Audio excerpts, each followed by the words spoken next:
What's going on? This is the Saturday Down South podcast. I am Connor O'Gara.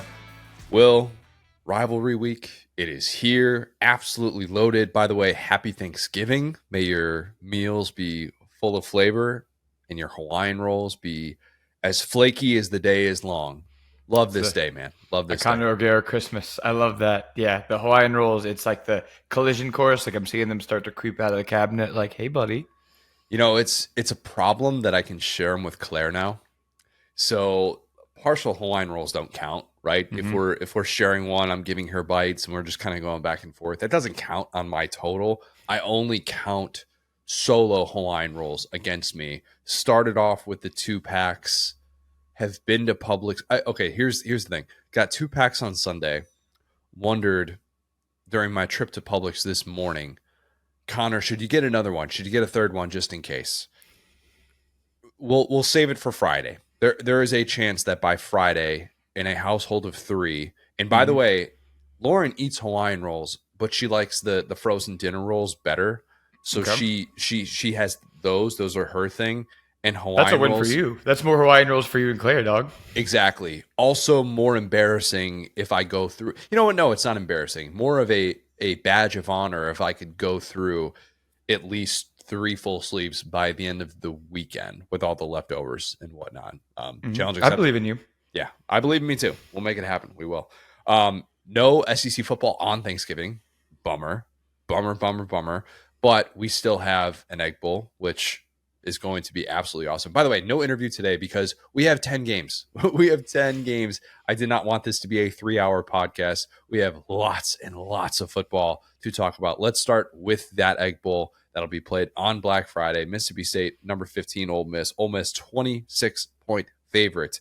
And by the way, I'm using AP rankings today because we're recording this on Tuesday afternoon. We usually record this Wednesday afternoon, but we're doing this Tuesday afternoon before the playoff rankings even come out. And so by our luck, Mississippi State will be in the playoff rankings, so that'll just mess everything up. It was a decent loss against Mizzou. Home bye. This SEC bias is getting out of control. Seriously, what are we doing here? You know, Mizzou really kind of it was a quality loss. It really was. They kind of stretched them in different sort of ways, but you know what? Like that's all right. That's fine. The over/under I have is 2 references to Ole Miss's playoff chances. How about that?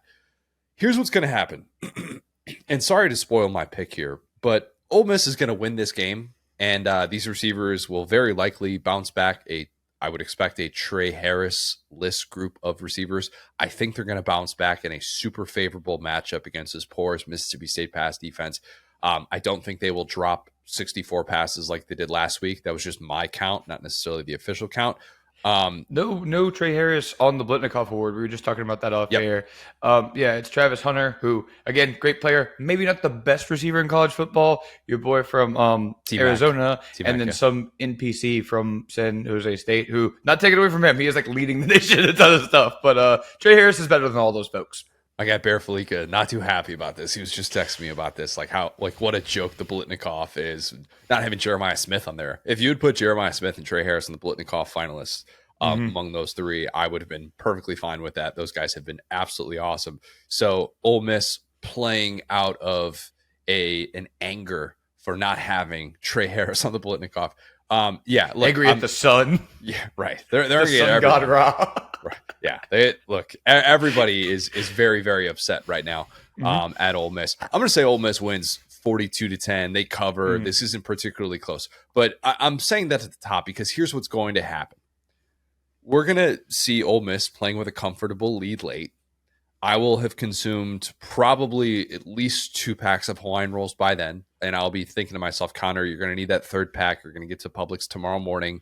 Don't worry about it. It's fine. You've consumed enough today. You've had enough. And we're going to get a side-by-side of the 3 lost teams from the SEC and their playoff resumes. That's what's going to happen. It's going to be South Carolina because, again, this game being played on Friday. You're going to get out ahead of this. South Carolina at this time will be a 3-loss team, as will Alabama. And we will get a reminder that a 3-loss team can make the field. Because this is a broadcast for the Egg Bowl, we could get some campaigning for Ole Miss to be in the playoff. That's when you can put this game on mute. Don't change the channel. because it's the Egg Bowl, and you never know when a fight or a fake dog pee celebration is going to bust out. Okay, you have to have this one on. Maybe put it on the multi-view, something like that. Make sure you're at least keeping tabs on this, because if the Egg Bowl is going to Egg Bowl, you're going to want to watch it in real time. Okay, trust me. All right, I know I didn't grow up with this rivalry. I have learned that lesson very much so. But if you're even thinking about Ole Miss's playoff chances, and Ole Miss fans, I'm talking to you, and I'm talking to people that are saying nice things about you, go do something more productive. Mm-hmm. It's Black Friday. Do a little online shopping. Maybe go organize the fridge. Just take the leftovers out that you know you're not going to eat. That green bean casserole was good day 1. It's not going to be good day 2, day 3. You're not going to add it on back to your plate. You're going to have room for other things, but not that. Just throw it out now. Just do something productive, okay? Go to the store, buy yourself another pack of Hawaiian rolls. That's a lot of Hawaiian rolls that I've referenced so far for a group that not advertising just yet, but we all have goals. Do anything that isn't entertaining Ole Miss's playoff chances as a 3-loss team, because it's just it's an unhealthy exercise, because it is a 3-loss team that, yes, you could do the whole, all right, 3 plays, go their way. It's 3 plays against teams that have a combined 6 votes in the AP poll, 4 for Florida, 2 for LSU. Yeah, crazy. Don't ignore the fact that it's 3 losses to teams that are not ranked right now, okay? That is significant. Do something besides debate whether or not Ole Miss needs to be in the playoff. If total pandemonium happens, and if that's what ends up unfolding because X, Y, Z, and A, B, C, and D all happen for Ole Miss, all right, maybe then we can have that conversation. But Friday, before all these games are going to be played, and just because Ole Miss is beating up on the worst team in the SEC, I don't want to hear it. I just don't. Sorry. Yeah, I think this is a little bit of a holiday. It's not exactly a compliment sandwich, because it's going to be bad, good, good. Okay? So Ole Miss, you lost to Florida last week, right? What that does is, and in the kind of lead up to the season, when Florida was struggling, when everybody was, pretty, it was more likely than not that, Lane Kiffin was going to be in consideration for the Florida job. I said this season has the chance to be one a little bit like 2022, where the wheels kind of came off in light of like Lane getting considered for the Auburn job. And in that season, there was a surprise upset in the Egg Bowl. Well, I'm here to tell you right now, by losing to Florida, you have ensured that Billy Napier's seat is as cool as it's probably ever been. You have ensured that you are keeping Lane Kiffin for the foreseeable future, and you've ensured that you are winning this Egg Bowl, because Lane Kiffin is not thinking of anything this weekend except for the Egg Bowl. And I think that that's the only reason why this Ole Miss team could possibly lose this game, is if Lane Kiffin just rolled out of bed and was like, whatever. I know Jeff Lebby. I know him well. Jeff Lebby, revenge game? Not so much. Jeff Lebby left Ole Miss. This is more of probably more of a revenge game for Lane Kiffin against Jeff Lebby, if we're being perfectly honest, because he took the same position. He just did so at Oklahoma.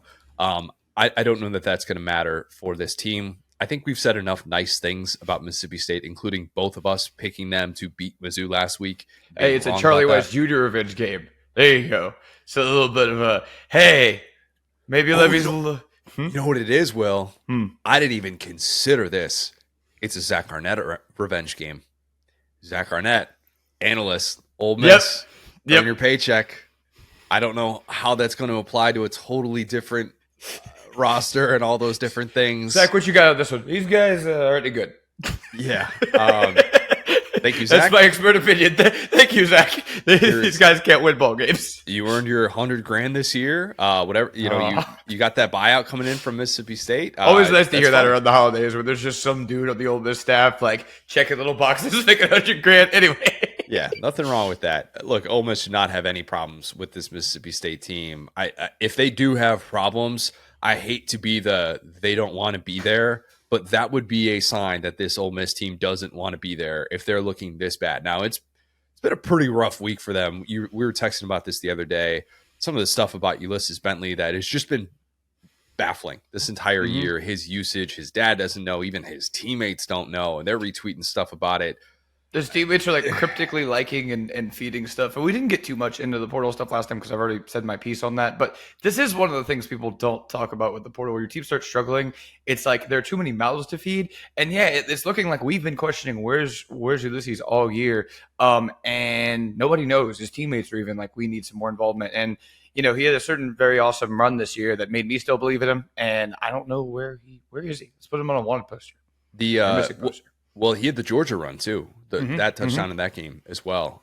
So showed up for non-LSU games, and just has not had that sort of workload. Even though obviously their backfield depth, the Logan Diggs thing, just not able to come back this year. The Henry Parrish injury happens, and that's kind of the baffling thing in the way that this is unfolded for Bentley. But yes, this should be a favorable spot for Ole Miss. Despite the fact that I am frustrated that this is being played on Black Friday instead of Thanksgiving itself, I will still enjoy it. Maybe less angst. Maybe there's a little bit less angst. I know they haven't always played on Thanksgiving. I realize that. But maybe there's going to be a friendlier feel to it, but probably not, because even if this game gets out of hand, there could be hands thrown. I would not bet against that. Yeah. Okay. Clean old-fashioned hate. Georgia Tech. Number 6, Georgia. Why did that make you laugh? Because it's like, we're like, yeah, we got the dog pee rivalry. We're thinking that was chill. All right, on to the hate. Yeah. Next. Georgia's a 19.5 point favorite. The over-under is 5.5 passing snaps for Haynes King. Yeah, that's right. I didn't say pass attempts. I said passing snaps. That's what he averaged the last 2 games dealing with his shoulder injury. The former A&M quarterback and current Georgia Tech quarterback is still being used as a runner. It's weird. Against Miami, he was out there for 41 run play snaps. Against NC State, he was out there for less, 15 run play snaps. Because he got hurt against UNC on October 12th, Haynes King hasn't thrown an incompletion in a month and a half. Granted, he's only 9 for 9 since then, and they very clearly do not want to throw with him, and he's still working through that. We're going to see probably a 2-quarterback system with true freshman Aaron Philo. He will lead this rushing attack and what they're trying to do, what Brent Key is trying to do. It worked really well against Miami. Dare I say, Georgia Tech rushing attack could have some success against Georgia. Georgia fans, you know where I'm going with this. Your team just allowed 226 rushing yards to the Ryan Bamford-led UMass. All right, Ryan Bamford-led UMass. One of the sickest touchdowns I've ever seen in my life, too. Listen, Georgia, I'm not going to say Georgia was ever in danger of losing that game, but that one throw, I was like, oh, my God. Anyway. I'm pretty sure they allowed more rushing yards in the first half than they have in any game in the last 11 years to UMass. Like 110 rushing yards for UMass in the first quarter of that one. Brent Rollins, our friend who does great work over at PFF, he had this stat. Georgia allowed 4.5 yards per rush after first contact.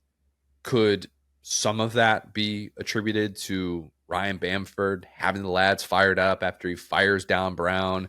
Maybe he steps into the locker room and he gives an impassioned speech and they're ready to go. And then they fly all the way to Athens and you know what? They just come out with their hair on fire. I wouldn't rule that out. I would never rule that out. But that is a sign right there to me that Georgia is not breaking down and tackling the way that it needs to be, the way that it typically has under Kirby Smart. They're getting hands on dudes and not bringing them down. And sloppy tackling has been kind of a constant for this Georgia team. This has just not been a Georgia team that tackles well. You have to tackle well to beat Georgia Tech. Okay, we've already seen 2 teams that were in the top 10 at the time of the matchup. A very key caveat there. Accidentally gone back to the triple option. Hold on. No. They won't do that. I know it's not the option, but it's so funny because it's like, wait a minute. I'm like, I feel like this is from like 15 years ago. It's like this Georgia team that's like in a pretty good spot, but like they can't lose this game. And this team is hard to tackle. And I'm like, wait a minute. Yeah, it's a little not quite that. We're not going back to Paul Johnson levels of Georgia Tech offense, but they will. But 9 pass attempts in a while, yeah. That's just the Haynes King. Philo is still going to be able to throw the football, but it's a weird thing that they're trying to do, and obviously they're trying to make these elite teams prepare for all elements and all possibilities. And you know what? It's worked so far for them, so it's kind of hard to knock it at this point. It worked against Miami, so look, I wonder, can Georgia tackle enough to win this game? I think barely. I do. I think this is a close game again. And I say again because Brent Key has faced Kirby twice. And go back to that game 2 years ago, the last time they were in Athens, and it was friend of the program, Jeff Collins. He was fired, and Brent Key takes over, and you're kind of thinking it's a loss towards the Tech team. That was a game that was 13-7 halfway through the third quarter. And if I recall, it was like a 4th-and-1 play on the goal line, and Brock Bowers makes a really nice catch. And then Georgia ends up kind of pulling away late, and it doesn't end up looking like a competitive game, though it very much felt like it. And last year, they kind of couldn't put them away. You know, it was kind of like, hey, last game before the ICC championship, you kind of know where you're going. Just make sure that you don't do anything stupid here. And, you know, Georgia Tech hung around. It ends up being a one-score game. They scored a late touchdown, I believe, to be able to make that the case. But still, a game in which Georgia never felt like it could truly exhale and feel comfortable. I think Brent Key plays them tough again. You know, I think that Georgia kind of has to fight like hell to win this. Even at Sanford Stadium, Georgia Tech makes it a fight. I'm going 35-28 dogs in a game that Georgia just kind of feels fortunate enough to be able to get out alive. And by the way, I believe if Georgia wins this, it's in the playoff. I do. I don't think that they would be anything but a top 5 or a top 6 team. And if that's the case, heading into conference championship weekend, I don't think the selection committee would drop them 5 or 6 spots with an SEC championship loss to Texas or Texas A&M. They wouldn't. I don't even think they would drop them below Bama if that happened. You could say, well, they have the same amount of losses. Well, Georgia would have had to play an extra game. And that's an entirely different story for me. So something to keep in mind, something that could be brought up maybe with a little bit more sanity than the Ole Miss playoff discussion. Yeah, Brent Key has been interesting, right? It's like not really. I mean, they're all obviously upsets, but because Georgia Tech hasn't been ranked, but his record against ranked teams and the way his team Pat plays, Narduzzi-ish. It's Pat Narduzzi-ish, yeah. And it's not like we've seen plenty of times a team that'll get 1 or like 2 a year. This is like every time this guy plays a ranked team, his team blocks in and they don't get embarrassed. Like they don't win all of them. They're sitting around about like 500 or a game or 2 over. But that's pretty good. That's pretty good considering they're not ranked in any of these matchups and they're like less talented and pretty much dogs in every single matchup. It's crazy. So yeah, it is kind of like, you know, not like a nightmare. It's not like playing, you know, not like you gotta go to Bryant Denny, but in terms of like a trap game, rivalry game, it's like, yeah, like I said, it goes back. I know they're not running the triple option, but it goes back to kind of those old times where it's like, hey, you're kind of like looking past Georgia Tech, but you have to play this super weird offense that you are not going to see again, and you got to tackle them. And I do think that Georgia is kind of saving all of its good, not all of its good plays, but kind of all of its power for like these big games. Because we've seen it, you know, in the Texas game, how their defense can come alive. Didn't exactly see it in the Ole Miss game, but that's neither here nor there. And point being, like, I think this is a classic case that this Georgia team could be a little bit sleepy. I'm not going to say they're going to lose the game, but I don't think it's going to be a blowout.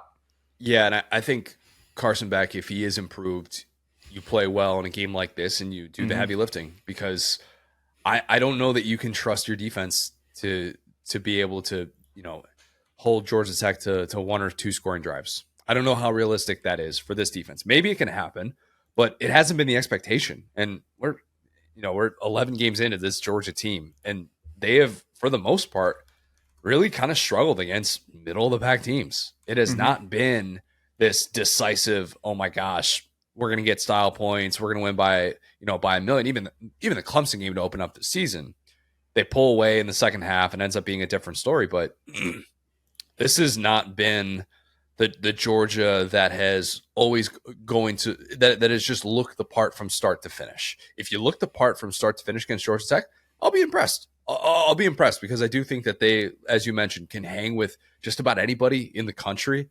And this is just not an easy matchup for the flaws that we've seen from Georgia this year. Also, both of these quarterbacks in the 2020 recruiting class. Haynes King was 2020. Yep. God, is that right? I'm looking at it right now. Yep. Oh, yeah. Wow. He was ranked ahead of Carson Beck in that class, if you remember, when he went to A&M. I was like, huh? But yeah, wow. Exactly how we thought these stories would each go. Right. Yeah. The Beck path a little bit more predictable. Probably about as straight and narrow as a path can be. Yeah. Haven't sold the Haynes King stock. It's still good. We'll see how the right shoulder is. Maybe if he knocks off Georgia and pulls off a massive upset, Then we can talk about selling the Haynes King stock. It'll never be higher than that. But for now, we're still holding on to it. You can take it from my cold, dead hands. Okay, number 7, Tennessee, 10.5-point favorites against Vandy. The over-under I have is 5 yards per play for Vandy. That's what the Doors are averaging after the Alabama win. 6-game sample size, that's not great. It's not. If you're Marcus Satterfield and don't know yards per play very well, that's decent. That's kind of right in that meaty curve. But no, for the rest of us, that's not particularly good. Just know that 5 yards per play would be bottom 15 nationally if it were a season-long stat. It is not. How much of that is because I think that Pavia and Stowers, their 2 best offensive players, are both banged up? A pretty good amount. I think that's got a lot to do with that. By the way, 5 yards per play allowed would actually be a bad performance by this Tennessee defensive standard this year. 4.3 yards per play allowed this year. That does drop, or I guess raise, to 4.9 yards per play that's allowed against SEC opponents. In their 2 losses, Tennessee has allowed 6.1 yards per play. In their 9 wins, Tennessee has allowed 3.9 yards per play. Pretty significant. Significant. Efficiency is the name of the game here, I think, for both of these teams. Vandy has really struggled with getting those chunk plays. And for whatever reason, they haven't really tried that much. I know they had the first play of the game against LSU, but it's been kind of few and far between with taking those shots downfield, maybe exposing Diego Pavia to punishment. Maybe that's part of it. Maybe just doesn't have the arm strength to be able to stretch the field consistently. That could be part of it as well. But think about this. This is a Vandy offense that, as much praise as we've given it, is still 124th in FBS in scrimmage plays of 20 yards. I don't think in this one Diego Pavia is going to be a high volume runner, because if he was going to be a high volume runner in this week, why wasn't he last week? Coming off of the bye week, only 6 rushing attempts against that LSU defense that we knew struggled mightily against the quarterback run.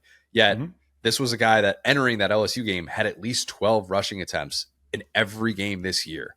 So that to me was very, very telling. Tennessee's run defense been a little bit weird because the 2 worst games that they've had defending the run were against Kentucky and Mississippi State, both at home. Doesn't make a lot of sense. Maybe this is another one of those games. Maybe this is another one of those games in which Diego Pavia shocks the world. That we absolutely cannot rule that out. I think the spread sort of reflects that. And I think that finally Vegas was like, oh yeah, Vandy, pretty good. And then now all of a sudden they can't cover a spread. But I think Vandy's been a different team offensively. And while Vandy's defense is 2 touchdowns per game better than it was last year, a big part of this and what Clark Lee has done taking over that defense, this is 100% an empty the tank game for Dylan Sampson. Doak Walker Award snub Dylan Sampson. He's going to be, I think Dylan Sampson's going to be on. Doak Walker watch list. No, Doak Walker finalist. Finalist, yeah. I'm like, hold on. We know who the winner is going to be. Yeah. Yeah. With all due respect to Hampton, Johnson, and Genty, and those 3 guys who are great players, I take Dylan Sampson overall, but one of them. Sorry. That's just reality. Alternative over-under for this one, 30 scrimmage touches for Dylan Sampson. I mean, it could be one of those games. Not playing in the SEC championship, that's Tennessee, and potentially 3 weeks to be able to rest after this one, and you have to win this to get into the playoff. Okay, there's a world in which Dylan Sampson and Tennessee, they try and go full like 2015 Derrick Henry, late season 2015 Derrick Henry, and that would not surprise me. Do you remember Derrick Henry's stat lines for the Iron Bowl and the SEC championship when Bama needed to win both to make the playoff, Will? I love Derrick Henry. Yes. I've always rooted for Derrick Henry. Yeah. This man, in the regular season finale, after he's the workhorse back all year against Auburn, 46 carries for 271 yards. Oh, hey, Derrick, you tired? Like, you okay? You feeling good, Derrick? Yeah, I'm good. I'm all right. Let me get some Gatorade. No, I don't even need Gatorade. I don't need electrolytes. Just give me some water. I'll be fine. Here's the thing about Derrick Henry, real quick. He was in Yulee, Florida, and people were like, this guy's not a 5-star recruit. He can't do this in the SEC. He comes to the SEC, and he does it in the SEC. And they're like, this guy's not a first-round draft pick. He can't do this in the NFL. And then he goes to the Titans, and he does it in the NFL. And they're like, oh, this guy, he's washed. He's going to the Ravens. He's not any good. He can't do this in the Ravens. At what point do we just start putting some respect on Derrick Henry? Because he's done it 6 times now. Anyway. Derrick Henry, Travis Hunter, study them for science. We have to. Because what he has done in his entire career, and even go back and add the high school rushing attempts to his workload, it is unbelievable. I mean, it might end up being the single most used running back in the history most carries of football. for a human being. Yeah, because even Herschel, like I know Herschel got 1 million carries, obviously high school and college, but then gets to the NFL and then ends up being used more in the passing game as well. But by the way, Derrick Henry in the SEC championship had 44 carries for 189 yards. So in a 2-week stretch, so in 8 days, consecutive Saturdays, this man combined for 90 carries. I remember the yards. I remember the carries. That is a season and then some. Wow. Dylan Sampson's going to get some work. He's going to get some work. Coming off of a game in which he got, least amount of work that he's had all year. I think a very pissed off Dylan Sampson shows up and leads Tennessee. No Diego Pavia madness. I'm going against my better judgment. I will say that Diego Pavia cannot pull off another miracle. I'm going to say the Vols grind out like a 27-13 win and all but clinch a playoff spot. Yeah, as much as we've made of Diego Pavia, I think that this matchup is definitely one on the other matchup, like the other side of the ball, because I mean, this right now should be kind of a nightmare matchup for Vandy, just to be honest. With Tennessee's D-line and the physicality they play with and just kind of the completeness of that defense, the injury to Diego Pavia, the fact that he can't really trust his legs, can't really trust his arm. Like, I don't think this is going to be a game that Vandy wins the way they won Alabama. The game's up in the 30s and 40s, and we're all freaking out, throwing up touchdowns. But when we talk about yards per play, I do want to caution that's something that we keyed in on, or that's just kind of been obvious about Tennessee. Because if you look at the non-SEC games for Tennessee, right? Chattanooga, 69 points. NC State, 51 points. Kent State, 71 points. The other day, UTEP, 56 points. And you get into the SEC. So when you talk about like season-long stats, yeah, I'm sure their yards per play is awesome. But in the SEC, they scored 33 against Mississippi State. It's Mississippi State, right? But they have not really been the type of offense to pull away from teams. Yeah, I meant defensively. That would be our no, for sure. And you keyed in on that, like for Vandy offensively and for Tennessee defensively. I'm talking about it for Tennessee offensively. You know what I'm saying? Because I was trying to compare and contrast these teams. I'm thinking to myself, I wonder what that stat would be for Tennessee, in the SEC games. I'm not gonna do a bunch of math right here. You don't have to do a bunch of math. CFBstats.com. There you go. That's got you. But yeah. And so point being, their offense has looked kind of night and day different in the SEC. Now, granted, it's improved a little bit lately. Again, some of that comes with matchups, playing soft defenses like Kentucky, Mississippi State, Alabama, right? Like that can really get your offense going, and I understand that. But I think that for this game, you're right. I think you need to lean on Dylan Sampson and control this game and get ahead early and just put Vandy away. That's something we haven't really seen Tennessee do a ton of in these style of games. I guess the Oklahoma game, they got up early. They didn't really put them away. You know what I'm saying? So I think especially for a Tennessee team that, is sitting in a great position for the playoff, that physically just cannot lose this game. We saw them lose a game like this in 2022, right? This is a game that they just need to look like a playoff team, look like a contender. Let's not play around with Diego Pavia, who just got, frustrated by the LSU defense, who is much worse than you. Don't have to look like a playoff team. Just have to win. Have to win. Doesn't matter. Yeah. I've been saying for a while, I don't think Tennessee style points matter. I really don't. But you don't want to get into a dogfight with Diego Pavia. That's my point. Tennessee offense should just control the Vandy defense, and it shouldn't be a Diego Pavia conversation. Yeah. By the way, Tennessee, 5.17 yards per play against SEC competition this year. That's 12th out of 16 SEC teams. See? That's great. About what I was expecting. But because these out-of-conference games. Slightly just behind Tennessee in SEC play, Vandy, 5.03 yards per play. Yeah, it's it's not necessarily been the explosive group that we thought it could be. So being able to win games like this, it just looks different. But Tennessee's comfortable kind of playing in that, I think. I do think that there's a world in which they're fine getting into a dogfight of sorts in which they have a touchdown lead and they can protect that. And they've learned how to play in some of these games and not panic. And it's not a defense that's going to freak out. I mean, it's not a defense that's going to freak out even if they have a scoreless first half, because Lord knows they had 3 of those in the middle of the season and went 2-1 in those games. So I think that's the positive for Tennessee. I think they very much understand what's at stake. I think there's more than enough to look at Diego Pavia's body of work and say, this is what we should expect. And this is a matchup that we feel like we know what we have to do to be able to contain him. Maybe easier said than done, but Tennessee should be able to get the job done and make sure that the SEC is not a 2-bid league, because that's what's possible. I got them by 2 scores, scoring in the 30s. If they made Josh Williams look like Derrick Henry, Tennessee's got Dylan Sampson. This is true. All right, Palmetto Bowl. Number 16, South Carolina. Number 12, Clemson. Clemson's a 2.5-point favorite. The over-under I have is 2.5 references to the last time that South Carolina went to Clemson. Pretty well known and very fresh in our minds. Spencer Rattler, the good version of Juice Wells. They balled. Clemson ruined its playoff hopes by not being able to take care of business against South Carolina, a South Carolina team that was playing better at that point of the season. This is Clemson's most playoff relevance since then. Been 2 years. All right. And I mean, during the actual season, not like preseason. Oh, I think Clemson can win the ACC. No. Like when games are actually happening. Clemson can be in the conversation at 10-2 as an at-large team. And Clemson is only getting into the ACC championship if Miami loses to Syracuse. So, look, that's on the table for Clemson, even though best win is a 1-score win at Pitt, who is now trying to avoid a 5th consecutive loss to close the regular season. We don't need to mention that. I will not overreact to Clemson being outscored 87-48 in games against FBS teams that have won at least 7 games. I'm not going to overreact to that. I'll just try and be above that. South Carolina is trying to do something that's extremely rare. That is win consecutive trips to Clemson. Death Valley. Can I call it Death Valley, Will? Wow. That also felt unnecessary. I actually was going to say that, and then I stopped, and then I was like, let's see how Will reacts to this. The rumor is actually that Drunk Cajun, so it was supposed to be called Death Valley at LSU, and then basically we just slur, and so it just became Death Valley. Death Valley. And then, so I'll give that to them. Is that right? Yeah.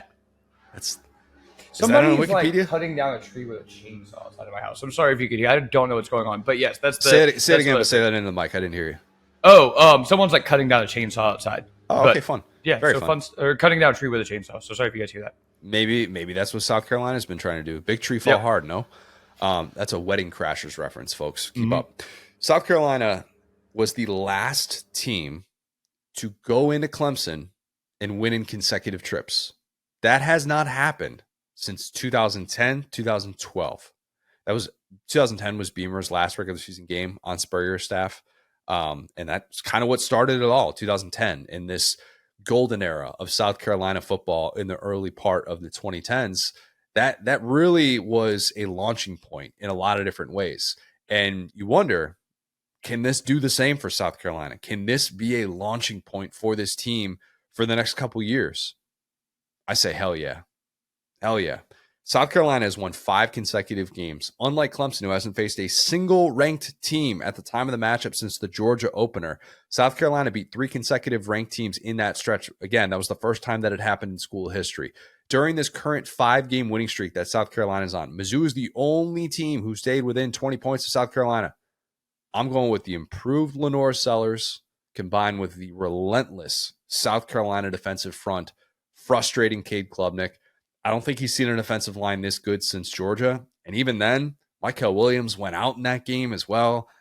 I don't know that we can say Clemson has seen a defensive line this good all year. They will see it on Saturday, and it will be very, very difficult. I'm saying Gamecocks win this one on the road, 31-24. Yeah, we've been saying it all year, keying on the South Carolina defensive line. And the thing that's crazy about it, too, is they face the competition, right? So I would say South Carolina probably has a top 5 D-line in the country. And when you say, it's crazy, like, look at the teams they've played and look how they've made those teams look. Like, there are some teams, you look at Ohio State, it's like, yeah, they got 2 or 3 big games a year. They make, random Big Ten. I can't say Indiana anymore because they're good, but like random Big Ten team, they make them look terrible. And so point being, like, the fact that this team shows up every week on the D-line is a really big deal. I will say on the flip side, though, I talked about this with the expanded playoff. I can't fathom the amount of emotion that I've seen out of people being upset that their team isn't making a 12-team playoff. I thought throughout the course of our lives, we've been fighting for AP, BCS titles in the top 4. So, like, I thought we were all pretty well ingrained to the concept of you can't lose several games and feel like you got cheated. I know that things – go ahead. How upset are South Carolina fans if you dismiss their playoff chances? How upset are they? I've seen a ton of South Carolina fans doing the whole like kind of trying to get the drums together to go to the playoff. And I think it's a good team. I think if they win this game, they have like several things to go their way. And again, like they played just as well as almost anyone in the SEC. But I don't think it answers your question because I'm not that dialed in. What do you think? Yeah, I mean, I've definitely seen it. I saw it a lot on Saturday as the chaos was unfolding. I am still not going to argue for South Carolina to be in the playoff because when you have the head-to-head losses to the 2 other 3-loss SEC teams that we're talking about here as being part of that conversation, I mean, just in terms of the standings and could a 9-3 team get in? Like, you lost that game to Bama, which you had a great comeback, and it was a down-to-the-wire game that got crazy at the end. But the Ole Miss thing can't be ignored. Like, Ole Miss came into your building and beat you 28-3, and that was your 3rd loss of the season, 27-3, whatever it was. And that was your 3rd loss of the season. And like, I think that takes you out of that conversation, barring total chaos moving forward. Now, how many teams would block out South Carolina? I don't know. Would South Carolina be like a team that's favored in a lot of these matchups? Yeah, but you know what doesn't matter? That. I hate that argument. I hate that argument so much because Vegas is just trying to make money. Vegas isn't trying to predict outcomes. All right. And if we want to do that thing over and over, and like that is a totally separate discussion for why you have earned a spot to be able to play for a national championship. You can't just tell me, oh, well, we would be favored, blah, blah, blah. It's like, well, you know what? Then why play the games? Who cares? Yeah. Why did Bama play as a 14-point favorite last weekend and then lose by 21? Like, who cares? Kirby Smart, so we're going, actually, you know what? What if we didn't play the games? Yeah, seriously. What if every Alabama matchup from now on, we just didn't play it, and that would be fine with me. We just sent it out. Yeah, we just sent it out. That's cool. I'll win 9-10. That's fine. Anyway, so point being, like, it's crazy the amount. So they played 7, 1, 2, 3, 4, 5, 6. So this will be their 7th ranked team this season, which is insane. They had a stretch there. They beat 3 ranked teams. Now, again, little nebulous. A&M, good team, had just beaten LSU. Vanderbilt knocked them out of the rankings. Mizzou, we've talked about them. I still in the rankings, though. Still in yeah, the no. Yeah. I know. It's Mizzou. I hate to be that guy, but it's like, just kind of right there. So, point being, I hate to be this guy, man, but I feel like there's a little bit too much dip on the chip there. I feel like this is the classic game where everybody starts rooting against Dabo, and you know they show up and show out. And so I think, and when you look at their losses, take the Ole Miss loss out. That was just a weird day, right? The 2 losses have been by combined, like we talked about, 5 points to good teams. And so I feel like this is a chance for this to be down to the wire and be a pick'em game. And I think that in those games, South Carolina has not been awesome. Like, I think that, you know, when it has been, because it's those games. If they had won one of those games, they are comfortably in a different situation. If they beat Alabama, they did have to come back against Mizzou, though, in a game that was like that during this streak, in a game in which you had to put it together late. And I think a different version of South Carolina loses that game and does like the Luther Burden play happens, and then they throw a pick and they don't even get anywhere near scoring range or something like that on a potential game-winning drive. And they just marched down the field like it was no big deal. I thought that showed a lot. And again, we've talked a lot about hollow Mizzou season and all that stuff, but I don't know that late game issues. And that's where I'm going with it. Like, this is, at the end of the day, this is Dabo. This is a 2-time national champion. Like, that's a different kind of team than Mizzou is like all I was saying there, you know? Yeah, I agree. I think there's something to be said for that. Clemson showed some poise late to be able to pull out that game at Pitt. Again, their best win of the season. Yeah. And again, like I'm not a Dabo respecter. I do not like Clemson. I love South Carolina. I'm really respectful of their season and the amazing things they've done. Like I said, I think they probably should have beaten Alabama and or LSU and been in a completely different position. But that, didn't happen, and it was a long time ago. But I think that in a tight game on the road, I feel like I gotta unfortunately trust the villain here in Dabo. This is so huge for South Carolina too, from this standpoint.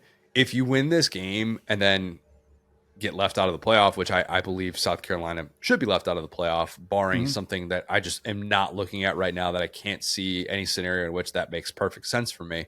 But you get to have your fan base say for years after the fact, man, if we could have just gotten into the playoff, if we could have just gotten in, and it's almost better than getting in and then losing that first round game or something like that, where you'd be on the road and, you know, you have to like go play at Ohio State or something like that. You know, it's almost better to have that in your back pocket. So who knows? There's definitely a lot of positives on the line for this one.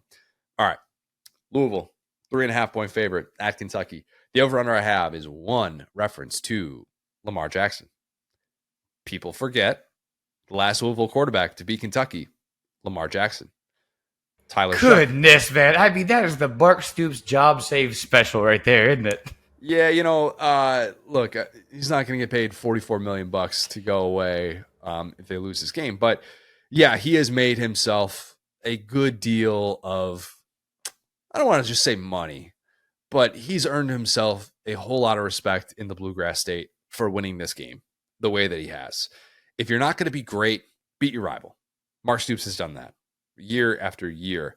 Tyler Shuck is trying to become the first Louisville quarterback since Lamar Jackson to beat Kentucky. I've always really liked Tyler Shuck, who is one of those names that doesn't look like it should sound like that. It looks like it should be pronounced show, but it's Shuck. Yeah, it's weird. Plays with a ton of confidence, probably because he's been in college forever, Will. This guy's 25 years old. He's literally, because I'm like, I've heard this name, but it feels like yesteryear. Like it was not recently. It was yesteryear. Class of 2018. Yeah. Oh, so that's 2 cycles behind Beck and Haynes King that we just talked about. That's nuts, dog. This dude spent multiple years behind Justin Herbert at Oregon. All right. He got his master's 2 years ago. How are you even in school? You gonna get a second, Matt? What? COVID year and injuries have been. He had a redshirt year his first year in 2018 because Justin Herbert was a thing. 2020 didn't count against him, and then he had another injury year. So because of that, this is now his last year of eligibility. Those are the 4 years right there. Year 7. He's older than 7 starting quarterbacks in the NFL, and I'm a loser, and I had to look that up. I'll tell you where I remember him from. He was the starter in that Texas Bowl. Speaking of 2022 Ole Miss with Lane Kiffin, that beat Lane Kiffin. That's where I remember him. That was like with Texas Tech. Yeah, with Texas Tech. Yep. Yeah, he's been around. He has been around. This will be easily the biggest age gap among opposing starting quarterbacks this week and maybe all season. I'd have a tough time believing it's not because true freshman Cutter Boley is getting the start for Kentucky. So not necessarily surprised there. He looks better than Brock Vandegrift during his appearances late in the season. Of course, on Saturday against Texas, he provided a spark. I thought Stoops has been kind of hinting at this possibility that Boley was going to take over. He talks about it during the bye week, but he's going to come in. He's going to try and sling it just like he did against Texas. He is already getting quite the stamp of approval. My guy Nick Roush reported that Matthew McConaughey came up to him after the Texas game. It was like, "You're going to be special."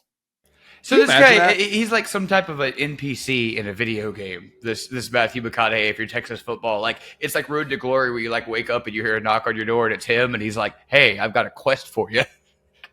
Here's what I want to know: how many quarterbacks has Matthew McConaughey said that to? You're going to be special. It's probably high.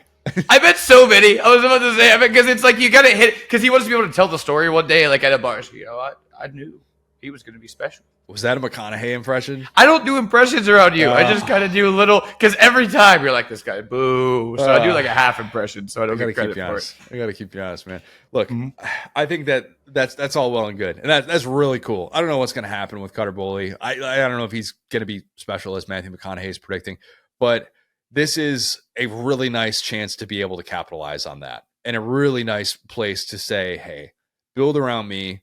Don't go into the portal yet again. We talked about that the other day, how much Stoops has gone into the portal to get his starting quarterback. Build around me. I'm the local kid. I'm from Lexington. Let's make this thing go. I think that this is going to be another reminder that Mark Stoops owns Louisville. He does. It's a Super Bowl in most years. It kind of is. And especially this year where they're not going to a bowl game for the first time since 2015.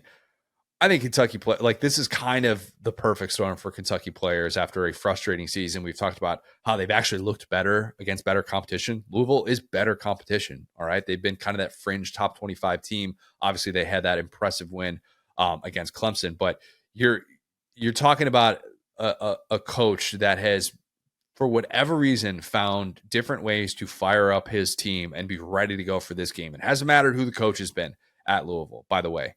3 different coaches. This streak has lasted. Like that's how long this has gone. I'm taking Kentucky by 2 touchdowns. I'm going to say 31-17. Kentucky wins the Governor's Cup for the 6th consecutive time. Yeah, I mean, this is the classic. Like, if every team were Louisville, Mark Stoops would be the greatest coach of all time. You know, like when they were ranked number 10, he was in there smoking them. Like, it just didn't matter. So yeah, I think he beat Heisman Lamar Jackson. Like, need we forget? He sure did. Because you're right. Lamar Jackson was the last quarterback to beat him, but he didn't have like a winning record against him. Well, no, he did. He went 2-1 against him. Oh, true. But I'm saying, like, he didn't beat him the last time. You know what I'm saying? Like, no, he did beat him the last time. He beat him in 2017. It was 1-1-1. Got you. Okay, There we go. So, yeah, they didn't beat anybody last year. That's weird that was the year. But anyway, so point being, like, yeah, unless Lamar Jackson's walking through that door, when we have a gentleman who's maybe older than Lamar Jackson starting, so I get it. But not quite that. You definitely, that was going to be in here if it wasn't. But yeah, point being, like, I will just never pick Mark Stoops against Louisville. I've learned better than that in my couple years here. You'll never pick against Mark Stoops? No. Never. I will never pick against Mark Stoops. Okay. Exactly. I will always pick Mark Stoops against Louisville. There we go. Smart. All right. Iron Bowl. Auburn. Number 13, Alabama. Alabama's an 11.5-point favorite. The over-under I have is 3 mentions of Gravedigger. Yeah. Sorry, Auburn fans. I know you're riding high right now. Best win in 3 years. Made it that much sweeter that it happened in the midst of Bama just getting its doors blown off for loss number 3.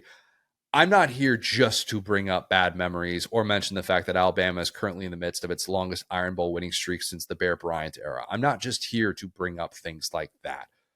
But that play was pretty sick. You got to admit. All right. Like, y'all have had your fun in the Iron Bowl with the more memorable plays.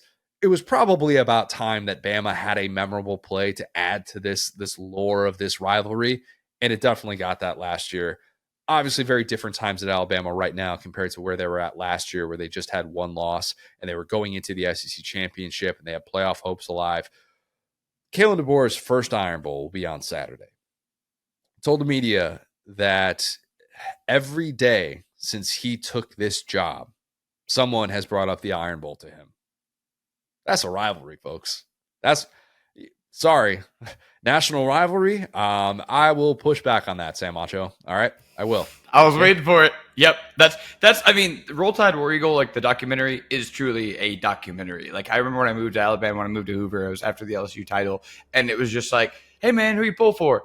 LSU. No, but like Alabama or Auburn. Yeah, exactly. No. Auburn, I guess. Son, like, Savage, this is pretty easy. Yeah, no. We don't care about LSU. Wrong Tigers. Auburn, got it. Yeah, end of conversation. Yeah. I would bet if you asked Kalen DeBoer who was the last Auburn quarterback to beat Alabama in Tuscaloosa, he would probably come up with the answer Cam Newton. I would hope, at least. Mm-hmm. Peyton Thorne ain't Cam Newton. Nobody's Cam Newton. Sometimes I question if Cam Newton was Cam Newton. I would go ahead and say, of everyone that's ever been compared to Cam Newton, this person's the least like him, Peyton Thorne. I almost didn't even want to put it in there with the negative, just for the possibility that I could mess it up and say something that would be disrespectful to Cam Newton. Mm-hmm. I would never do that. I would never do such a thing. The question that's actually realistic for this game is if Peyton Thorne can be Jackson Arnold. That's more relevant to this Alabama defense. If Hugh Freeze attempts any other game plan than that, he has lost his mind. Auburn fans, if your coach does not follow the quarterback design runs and a run-heavy game plan and just take turns, Thorne and Hunter doing exactly what Oklahoma just did, I'm not saying it's over for Hugh Freeze, but sell your stock. Okay, it ain't happening. If you held on to Hugh Freeze stock this long and they just beat A&M, this is the hottest Hugh Freeze stock has ever been. Yeah, that's true. That's a good point. Make this Bama defense, which will be without Deontay Lawson, unfortunately, after he suffered a season-ending injury in that Oklahoma game. Make this defense defend the quarterback run game. You have to. Auburn can execute that game plan with Thorne and Hunter. How many times on the broadcast are we going to hear Thorne's actually, faster than he gets credit for? Why are you saying that? We know why. Defensively, Auburn can absolutely contain Jalen Milroe. They can do a lot of the things that Oklahoma did. I really believe that. I think that this is one of the most underrated units in all of college football. I said that the other day. The overtime numbers are going to kind of skew what they were. Obviously, they blew that lead against A&M, but this is still a group that's 16th in the country in yards per play allowed. DeMarcus Riddick, the true freshman, he has stepped up. He's been great. He also stepped up to the microphone on Monday and said something that I think he's going to want back. Saw this from Johnny Congdon earlier in the week. Riddick said, quote, "Ryan Williams ain't no big-time player to me." And then he guaranteed that he wouldn't lose to Bama while he's at Auburn. That's like the Mad Lib of things you can't get. Which player have you been watching if you don't think Ryan Williams is I've never been more sure a player is a big-time player. Big-time player to me. And by the way, the entire argument I made in the preseason about why the likelihood of Ryan Williams being a big-time player from the jump is not likely, that stat about how Jalen Waddle is the only SEC receiver as a true freshman to have at least 800 receiving yards since 2016. Ryan Williams joined that club. He's at 804. He's 44 yards behind Waddle, who played 15 games that first season. Maybe he's going to get the 44 yards on that first play, and he's going to have some sort of a celebration for Riddick on that one. But I fully expect Ryan Williams to make big-time plays. How about this? How about Ryan Williams, game-winning touchdown? Milroe does it again late in the Iron Bowl. Bama wins a thriller, a national rivalry-worthy thriller, 24-21. Monday was a weird day for SEC stories. I feel like I texted you a ton Monday. They had the Ole Miss stuff with Ulysses Bentley. Florida got hot on the recruiting show. We discovered a third Weeks brother at LSU. We had this quote over here that was just like, "Brother, have you ever been to a class of any kind? Like, just like why would you ever?" And like I texted you, I'm like, dude, I remember when I was in like media, they didn't even let us talk to freshmen. Yeah, so true freshmen a lot of the time will not get to talk at all, even if you're a stud. Now, there are different rules, and Auburn's been a little bit more open with the media. I think they make a lot of players available, but like you'll have true freshman quarterbacks that are playing, and like Johnny Manziel famously during his Heisman season, like wasn't going to be available to the media as a redshirt freshman. And there are things that certain programs can make a rule, and maybe this is one of those moments in which Auburn looks at it and goes, maybe we don't have our 18-year-olds available to the media, and we just kind of keep that under wraps. But yeah, don't think that's going to bode particularly well. I don't think Auburn fans felt good about seeing that. Let's just say that. Yeah, it's one of those that it's like, sometimes you're like, these boomers, they won't let us talk to the freshmen even if they're starting. It's like, this is why. Because you don't want an 18-year-old kid almost ever representing your program on national TV, not during a game, right? Because now, again, Jalen Milroe, super duper clutch player, right? The games that they've lost haven't really even needed those situations. Good. The irony is that Ryan Williams was going to rush the field at Auburn had Gravedigger not happen, and he was like going to commit to Auburn. And that's kind of maybe the genesis for a comment like that. And now the irony is, well, he's having this great true freshman season, and probably Auburn feels just a touch jaded. They love their true freshman receivers, all right? If we get Cam Coleman going back and forth with Ryan Williams, that'd be great. I'd be here for that. But there's no love lost, I think, there. Yeah, and also, like, I've seen so many nasty comments about Jalen Milroe on Twitter this week. Like, be nice to Jalen Milroe. He's such a sweet dude. None of this crap is his fault, just to be honest with you. What kind of mean stuff, though? What kind of mean stuff are we talking people about? Just say that he needs to hit the portal, that they're happy they don't have to watch him after next year. And it's like, bro, and I've seen like 5, 10, like so many. And it's like, bro, like, this dude has had to learn so many playbooks for you guys because you couldn't make up your mind. If he had just been with one system, we've seen him play really well. We've seen him play really well in this game. And so point being, like, if this game were in Auburn, we talked about this a couple of times, I would be like, oh, this might be a scary one. But I think on the road in Tuscaloosa, after the big win for Auburn, where Hugh Freeze has, for all intents and purposes, kind of gotten off the hot seat. There's not really a way you can lose to Alabama. I don't think that is that embarrassing considering where Auburn has been and what the big one they had last week. The fact that they're starting to hit some guys on the trail. That was another one that happened. They had the Ohio State flip yesterday. So point being, like, I think that this is not really a back against the wall scenario, which is what Auburn would kind of need. And this one, now granted, Alabama can lose some football games. Like, don't get me wrong. Like, Alabama has found a way, again, not against LSU, but against pretty much everyone else. They've kind of allowed teams to hang out. They've been in these one score games. Again, we talked about with South Carolina earlier. But that being said, I feel like Milroe is not going to have two stinkers in a row. I feel like the way that Oklahoma was able to suffocate his legs, yeah, Auburn can do some of that, but I just don't think Jalen Milroe is this super limited passer we saw last week. Like, that was the first time I legitimately saw him regress as a passer and become this guy that, like, the haters, quote unquote, think he is. I don't think he has 2 games in a row like that. I think Bama wins this one by like 10. Auburn's back is against the wall from the standpoint of they needed to get a bowl berth. And not that we need to add incentive to the Iron Bowl, because you could tell them that they're playing for hot dogs or steaks in a post game, and it would still be enough to get these fan bases, to get these teams feeling like this game is everything. But at the same time, what is that? Like, do you have that gear? Did Auburn play desperate last week? I don't know if they played desperate. I think they honestly just kind of cut out some of the mistakes that we saw plague them early in the year, like with the turnovers. They still had turnovers late in that game against That's A&M. the best part. Like, we talked about this. Hey, they still kind of had the false starts. They still kind of had the turnovers. Yeah, they just kind of figured it you're out. right. Like, they had the 3 false starts on that final drive, and who knows, maybe they could have had a touchdown there instead of a field goal. But you're right. Like, it's still a team that, like, in any given day, is it going to be surprising if they're in a dogfight late? I don't think so. Probably blowing a fourth quarter lead of some sort, but not necessarily a stunner if they're. And yeah, part of that is the venue, but I just don't know that it's necessarily like this out of body experience for them to play well with Alabama. That's what I'm trying to say. Yep. Oh, for sure. All right, Arkansas, number 24, Mizzou. Mizzou's a 3.5 point favorite. The over under I have is 6 mentions of this game no longer being played on Black Friday. Yeah, that's going to be weird. Yeah, I usually like this one on Black Friday. Sam Pittman disagrees with that. He's like, hey, haven't had success with this. Might as well play it on Saturday. I don't hate it. But for those of us who watch this game from home, I kind of like that it's, like late afternoon, CBS alternate crew coming on.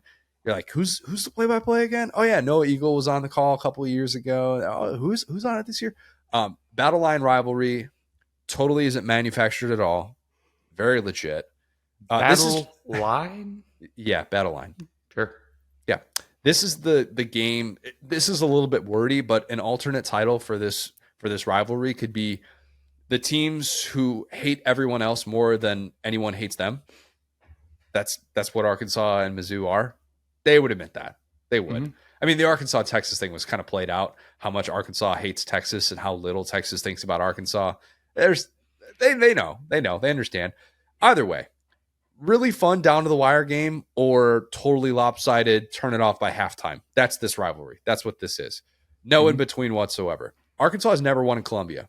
0-6, including the 1906 showdown back in the Teddy Roosevelt administration. Who could forget that? I'm sure he was there. That sounds like his type of bag. Could have been. I wonder what people 100 years ago would have thought of Luther Burden III. Like, how many statues would he have? They would worship him like a god. Travis Hunter, buddy, they'd be like, we need to make this guy president. Like, I'm scared of this guy.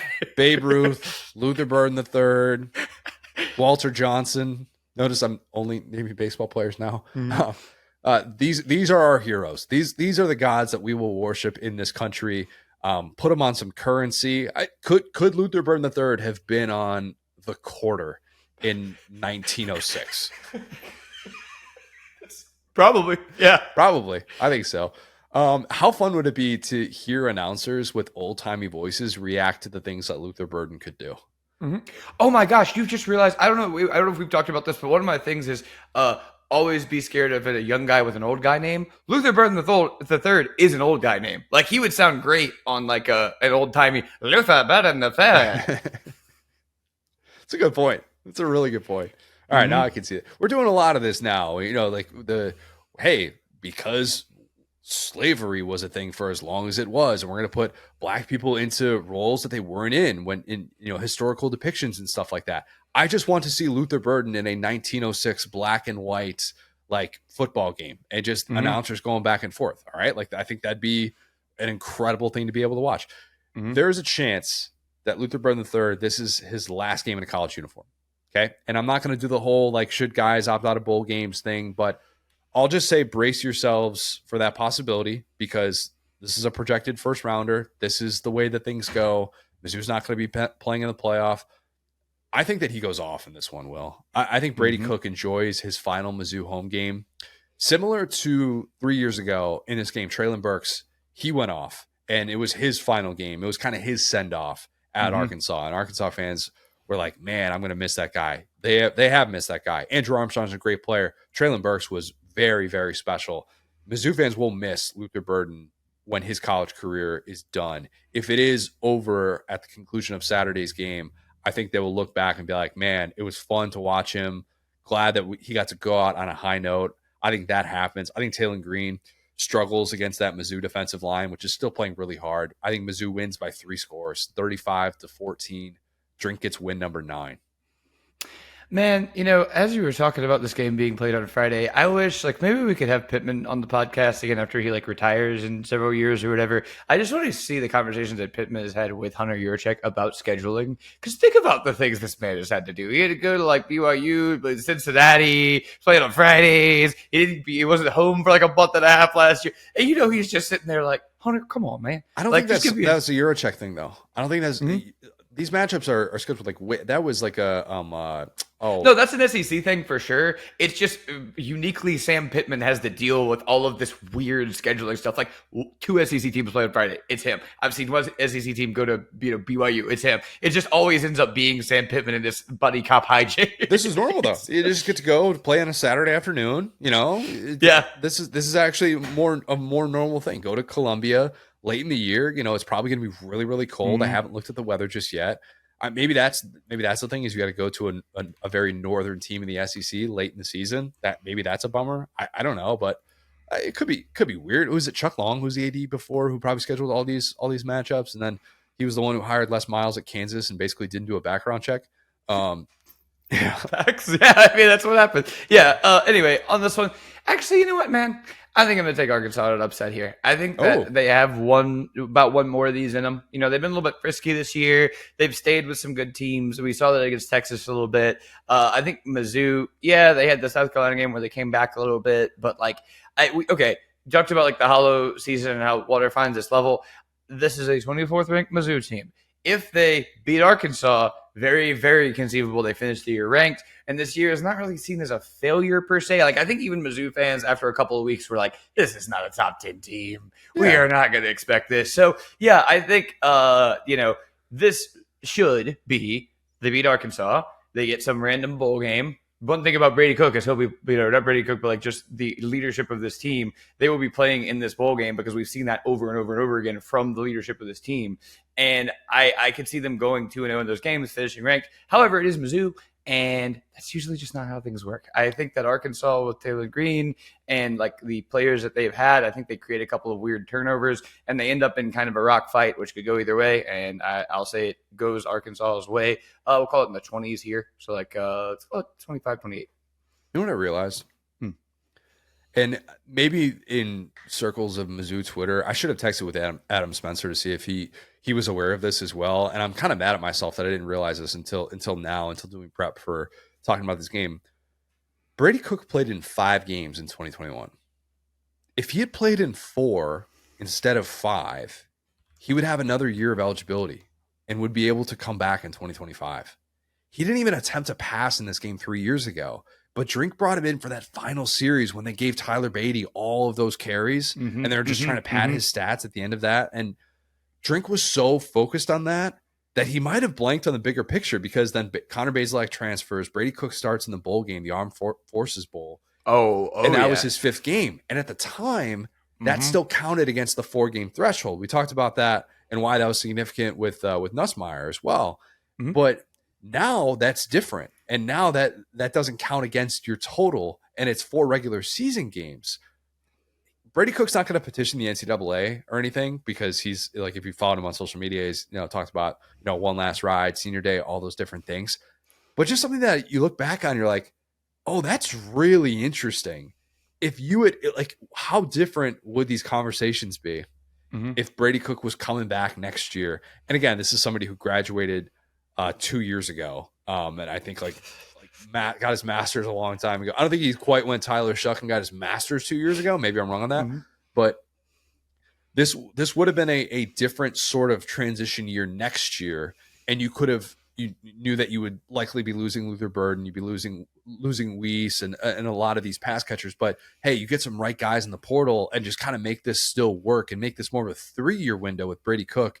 And instead, it's kind of like you look back and wonder, if you had just played him in one less game in garbage time, you could have had another year. Again, maybe I'm just connecting too many dots here, but something that I was thinking about looking at this game, just trying to make sure that there was no possible way that we could hear afterwards, Brady Cook actually didn't partake in senior day activities, and he's going to run it back for another year. Yeah, one thing about Drink is he is a football innovator, and sometimes that works, and sometimes he's giving people blankets and playing people to hand off the ball. And also, I want to apologize. I just physically watched someone grind 3 stumps outside of my window, so I was a little bit shocked for that. It's a real sight. Yeah. I can't believe that happened in the middle of this podcast. But the reason I was like, oh, Brady Cook, I was living in fear of the injury report, which I shouldn't do because Brady Cook is like fine now. So when I said the leadership, I don't think Luther Burden will play in the bowl game. I think Brady Cook likely will because he's the type of guy that Drake's daughter would like to date. So he's going to be there for the program, right? That's a quote if you guys haven't been here with us for a while. But point being, this is like, it's pretty interesting, right? Because they could kind of run it back, but I know they got their guy kind of waiting in the wings. I'm fascinated now that I think about it. I don't know that Sam Horn could be getting that type of love when he's coming off Tommy John surgery. I don't know. We did talk about that. Yeah, the Tommy John. Yeah, I think this is going to be this is going to be a weird team next year. It's going to be an interesting team. But yeah, everything is lining up for this to be a nice send-off for Brady Cook, and Mizzou just doesn't like to have nice things. If they can buck that trend, I think it would be a really good send-off for Brady Cook. We talked about starting his career, weird Armed Forces game, Battle of the Connors, as you remember. There was just like all this stuff, this tumultuous stuff going on in the start of his career. And if he could just ride off in the sunset, I'm rooting for it, to be clear. I'm rooting for it. I hope it happens. What was the Battle of the Connors? Basilak and who's the other Connor? There's another Connor involved in that whole thing. But anyway, I am Connor. In case you forgot, Connor. What is I battling Connor Basilak? He's a friend of the program. He came on. A good question. I threw that in there. I remember we talked about it at the time. Doesn't matter. Anyway, yeah, they. I think that this would be a nice send off to finish the season strong. I'm rooting for it, but I think Sam Pittman, Arkansas, Taylor Green, they're just the chaos quotient. And this rivalry has been weird. To your point about a rivalry that doesn't super fit anywhere. I'll be locked into this one for sure. Yeah. Saturday afternoon, of course. All right, Florida, 14.5-point favorite against Florida State. The over-under I have is 3 references to turntables. Office fans, you get it. How the turntables. Sometimes in college football, things take a long time to change. Sometimes if you're that program that has more losses than any Core 4 team in the sport, and you start off 10-0 and you're trying to convince everybody that you're actually good, and people are debating all week if you're worthy of being in a playoff if you lose a game in Columbus, and then you get people right back to where they thought about you. Sometimes that happens. It takes a long time for people to change how they feel about you. Or Florida and Florida State happens. And we realize in this sport how quickly things can change. At this time a year ago, FSU trying to close out a perfect regular season. Florida just trying to avoid a losing season. Yeah, very, very different. How things change, to your point, yeah. Even back in August, Mike Norvell, if you looked at any of these top 25 coach lists or anything like that, and I'm sure I did one during top 25 week. I don't remember where I had Mike Norvell. I probably should have looked that up. Probably had him in the top 6 or 7 in the sport. Yep. Billy Napier at the time on every hot seat list in America. And now fast forward to late November, 3 months have passed. One program is in total reset mode. That's got massive questions coming into next year. People wanting Mike Norvell gone. He's going to be on every hot seat list. And then you've got another program, Billy Napier, where he's got Florida playing its best football since before he arrived, since at least 2020. maybe even earlier. We talked the other day about how Florida's playing more complementary football even than they did in 2020. Yeah. That's wild to process how quickly the dynamics have changed for these two programs in the Sunshine State. That's why I talk about windows in the sport. Windows are really important to understand. FSU had a window last year, and it closed with the Jordan Travis injury. Now, did it close fairly and under circumstances that they appreciated? No. Did it close? It certainly looks like it. Okay.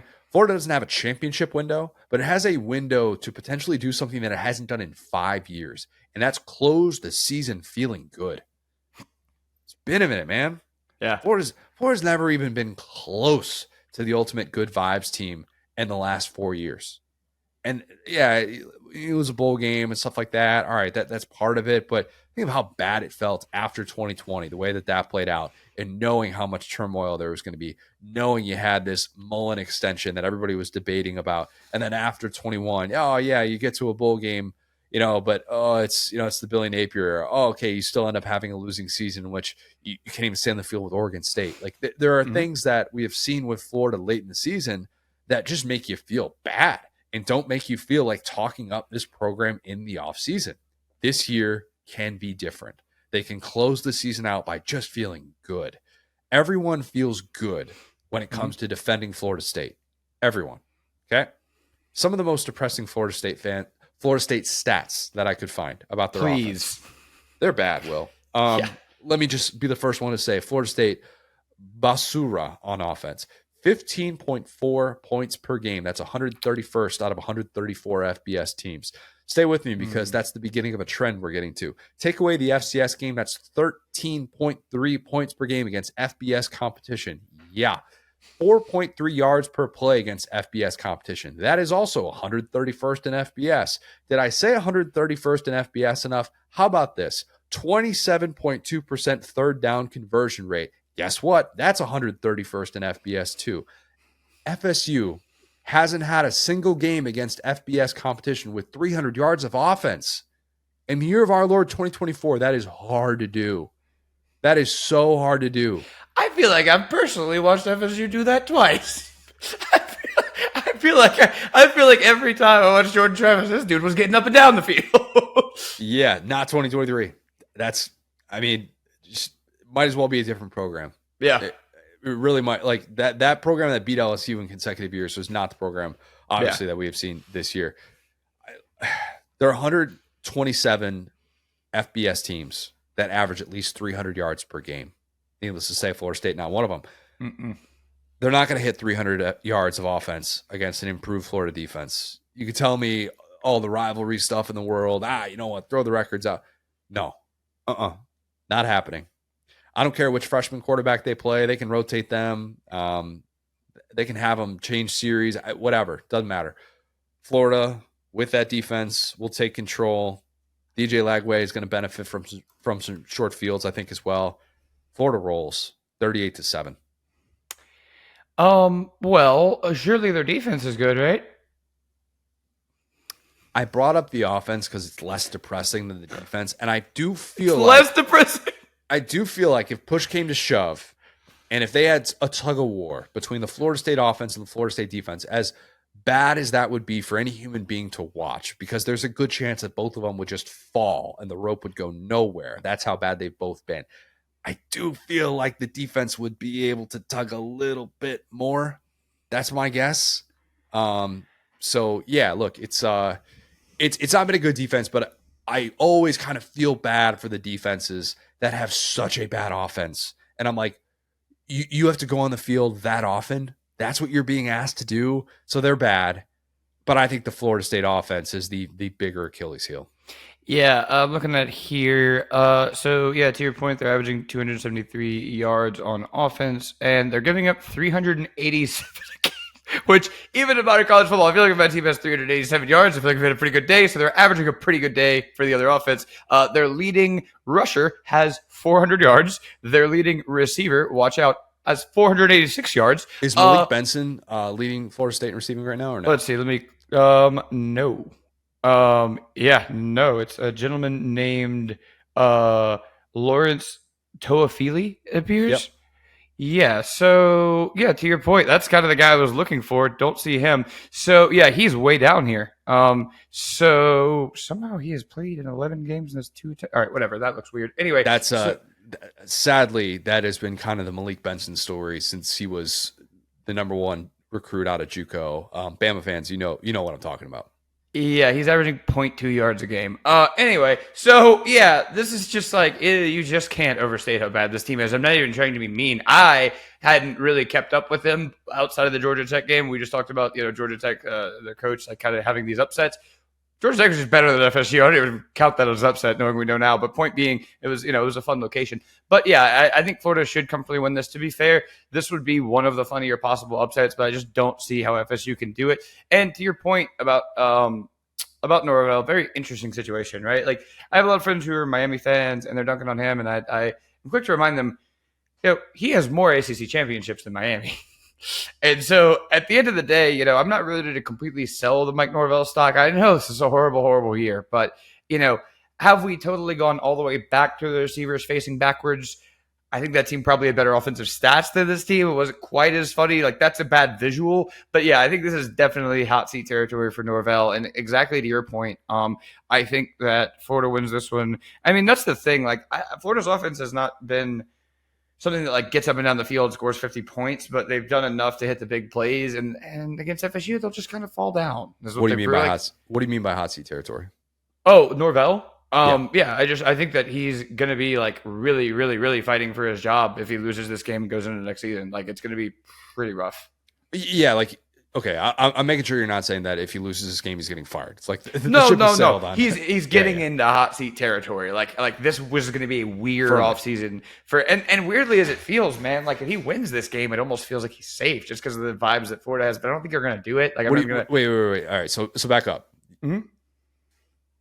What do you mean by safe? Because 3-9 is still 3-9. It's still 3-9, but it's all about how you win the games when you win the games, as we're seeing with Florida. If they close out their season, don't go to a bowl, beat the surging Florida team, you can sell hopium, you can sell vibes a lot easier than if you get smoked by Billy Napier, who you were sure was worse than your guy.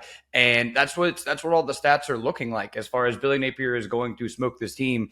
And if you're sitting there and you're the FSU boosters, you've just tried to get out of your conference. You've tried to kind of prove that you're the superior team in Florida. You got Miami surging. You thought you were ahead of Florida, but now they've crept up ahead of you as well. It's kind of a nightmare scenario for the FSU boosters who don't want to jettison the coach who just got, I mean, it's like a way worse version of the Coach O situation where you have this coach that, he didn't win a championship, but he brought you to like kind of unprecedented heights and your quarterback got hurt. So you can't really say that how we would have done in the playoff. And so point being, like, it's just the weirdest coaching situation I think we've seen. He's on the hot seat going into next year. Oh, they win this game 100-0. This game will not save him from that. There's nothing that Mike Norvell can do after firing both of his coordinators, after getting off to a 2-9 start, having one win against FBS competition. There is nothing that Mike Norvell can do on a football field on Saturday that will make him safe next year. That's my point. Yeah. I'm not saying it's a good season. I'm just saying that like winning this game would do a lot for recruiting. It would do a lot for what he could sell people. It would do a lot for the future of the program. When you have a surging Florida team, which to the point I'm making, it's not going to happen. I'm just presenting both sides of it because I think that if you look at the limited, like the parts of Florida's offense that are limited, it's a little bit of the consistency. You talk about like, completion percentage, like consistently moving the ball down the field. Like I said, if your defense is just falling down and saying, here, you can have it, and they're playing 10 yards off of guys like they have been this year, then, I mean, we haven't even really seen DJ Lagway in a rhythm. Like we haven't seen DJ Lagway get out there and throw, 30-something passes and complete 70% of them and be zipping the ball around. Like that's what we're likely. It would be more likely in this game than any before. And I think that, again, if you're recruiting Florida and you're watching DJ Lagway play, there's a lot to like. So I think that Florida fans should be able to have a pretty fun little Thanksgiving experience here, just smoking their rivals. Yeah, it's been a minute. Since Florida felt like he could truly tee off on Florida State. Because even going back to like 2017, the way that played out, obviously it's a loss here with McElwain, and you were in a different place. 2019, I guess, you're feeling good. You're feeling like you got that program on the rise, but there haven't been that many instances the last decade in which Florida felt, okay, undecided, like unbelievable advantage here to win this game decidedly. And I do think that Florida should be set up to do that. All right, Oklahoma, LSU. LSU is a 6-point favorite. The over-under I have is 22 rush attempts for Jackson Arnold. Yeah, that's a lot. That's a lot. In the 3 SEC games that he started since getting his job back, that's his average. Last week against Bama, 25 rushes for 131 yards. Didn't matter that Oklahoma offense was predictable. Oklahoma came out with a plan, executed that plan against a defense that struggled with everything that related to tackling. Okay. I don't want to say that LSU has figured out the quarterback run defense because Diego Pavia, again, very limited. DJ Lagway, apparatus, as limited as one can be from a mobility standpoint. Oklahoma would be insane not to use that 1-2 punch in the ground game after what we saw from Xavier Robinson, a breakout game for the true freshman. He finally gets that workload, and he looks excellent. I'm assuming that Brent Venables is going to be fine for this one and that he didn't spend all week on the toilet after he and his daughters got $94 worth of Taco Bell. I know they raised their prices a little bit, but you're doing some damage to spend $94 at Taco Bell. Mm-hmm. That's like carload of people, and then let me get the people behind them, and then let me make sure that I'm going to tip very well. I like this person to the drive-through. $94, even in this economy, that goes a long way. I haven't had Taco Bell since the comeback, since Rivalry Week 2010. And I know because I watched the comeback while battling food poisoning from Taco Bell. So it's been a minute for me. Been 14 years. Can you speak on Taco Bell prices? $94. That's so much food. That's an army of food. Yeah, I'm probably the worst person to talk to around Thanksgiving when it comes to eating large quantities of food. I think, they just actually put up a new Taco Bell in my parents' hometown, and I'm now thinking about it. I went there last time I was there. Cleanest, nicest. It looked like a Taco Bell test kitchen. I had to check it out. But yeah, I think that's not that. I feel like a car full of people. You could average you're averaging about $25 a person with a tip. I think that's doable. It's like 4 or 5 things. Gosh, now I'm just trying to think of how you would. Everything's steak. Yeah, you're not getting chicken for anything. I guess it can be done, but I definitely I wanted the visual to accompany that. I wanted to see what they got these upscale. I'll tell you, they got these upscale cantina tacos now. A little bit more cantina quesadillas that are a little bit more expensive. So that'll probably do it. I was a big Crunchwrap Supreme guy back in the day. That was the go-to. Very, very good. Vibes couldn't be more different for Oklahoma compared to LSU. And I think while they're both coming off of wins, they just feel like they're in different places, what they're trying to do. People are going to throw around culture, make of that what you will. But I think that matters in a game like this. I'm going to once again pick LSU to lose at home. I know that bit me last week. I'm going with Oklahoma to pull off an upset on the road. I say they win 27-23. Design runs work again for the Oklahoma, more so the quarterback situation. I was thinking to myself, there could be a possibility that Michael Hawkins gets some run in this one. I don't think that'll actually be the case after what Jackson Arnold did last week. But I'm going to say that the Oklahoma defense frustrates Garrett Nussmeier. And this is another one of those games where he's backpedaling too much. He starts forcing throws. Danny Stutzman's in his ear. Billy Bowman picks him off at least once. Again, not sure that means Oklahoma feels like it has a model for its offensive future, but a weird regular season in Norman closes out with wins against Bama and LSU. This is a fascinating matchup. To your point, I went and I looked, and LSU went a month without a win because of the bye week in there. Long time. And I went to go check and see if that had happened. It happened actually in 2021. During kind of that like October stretch I was talking about, Bo Nix was just smacking LSU. But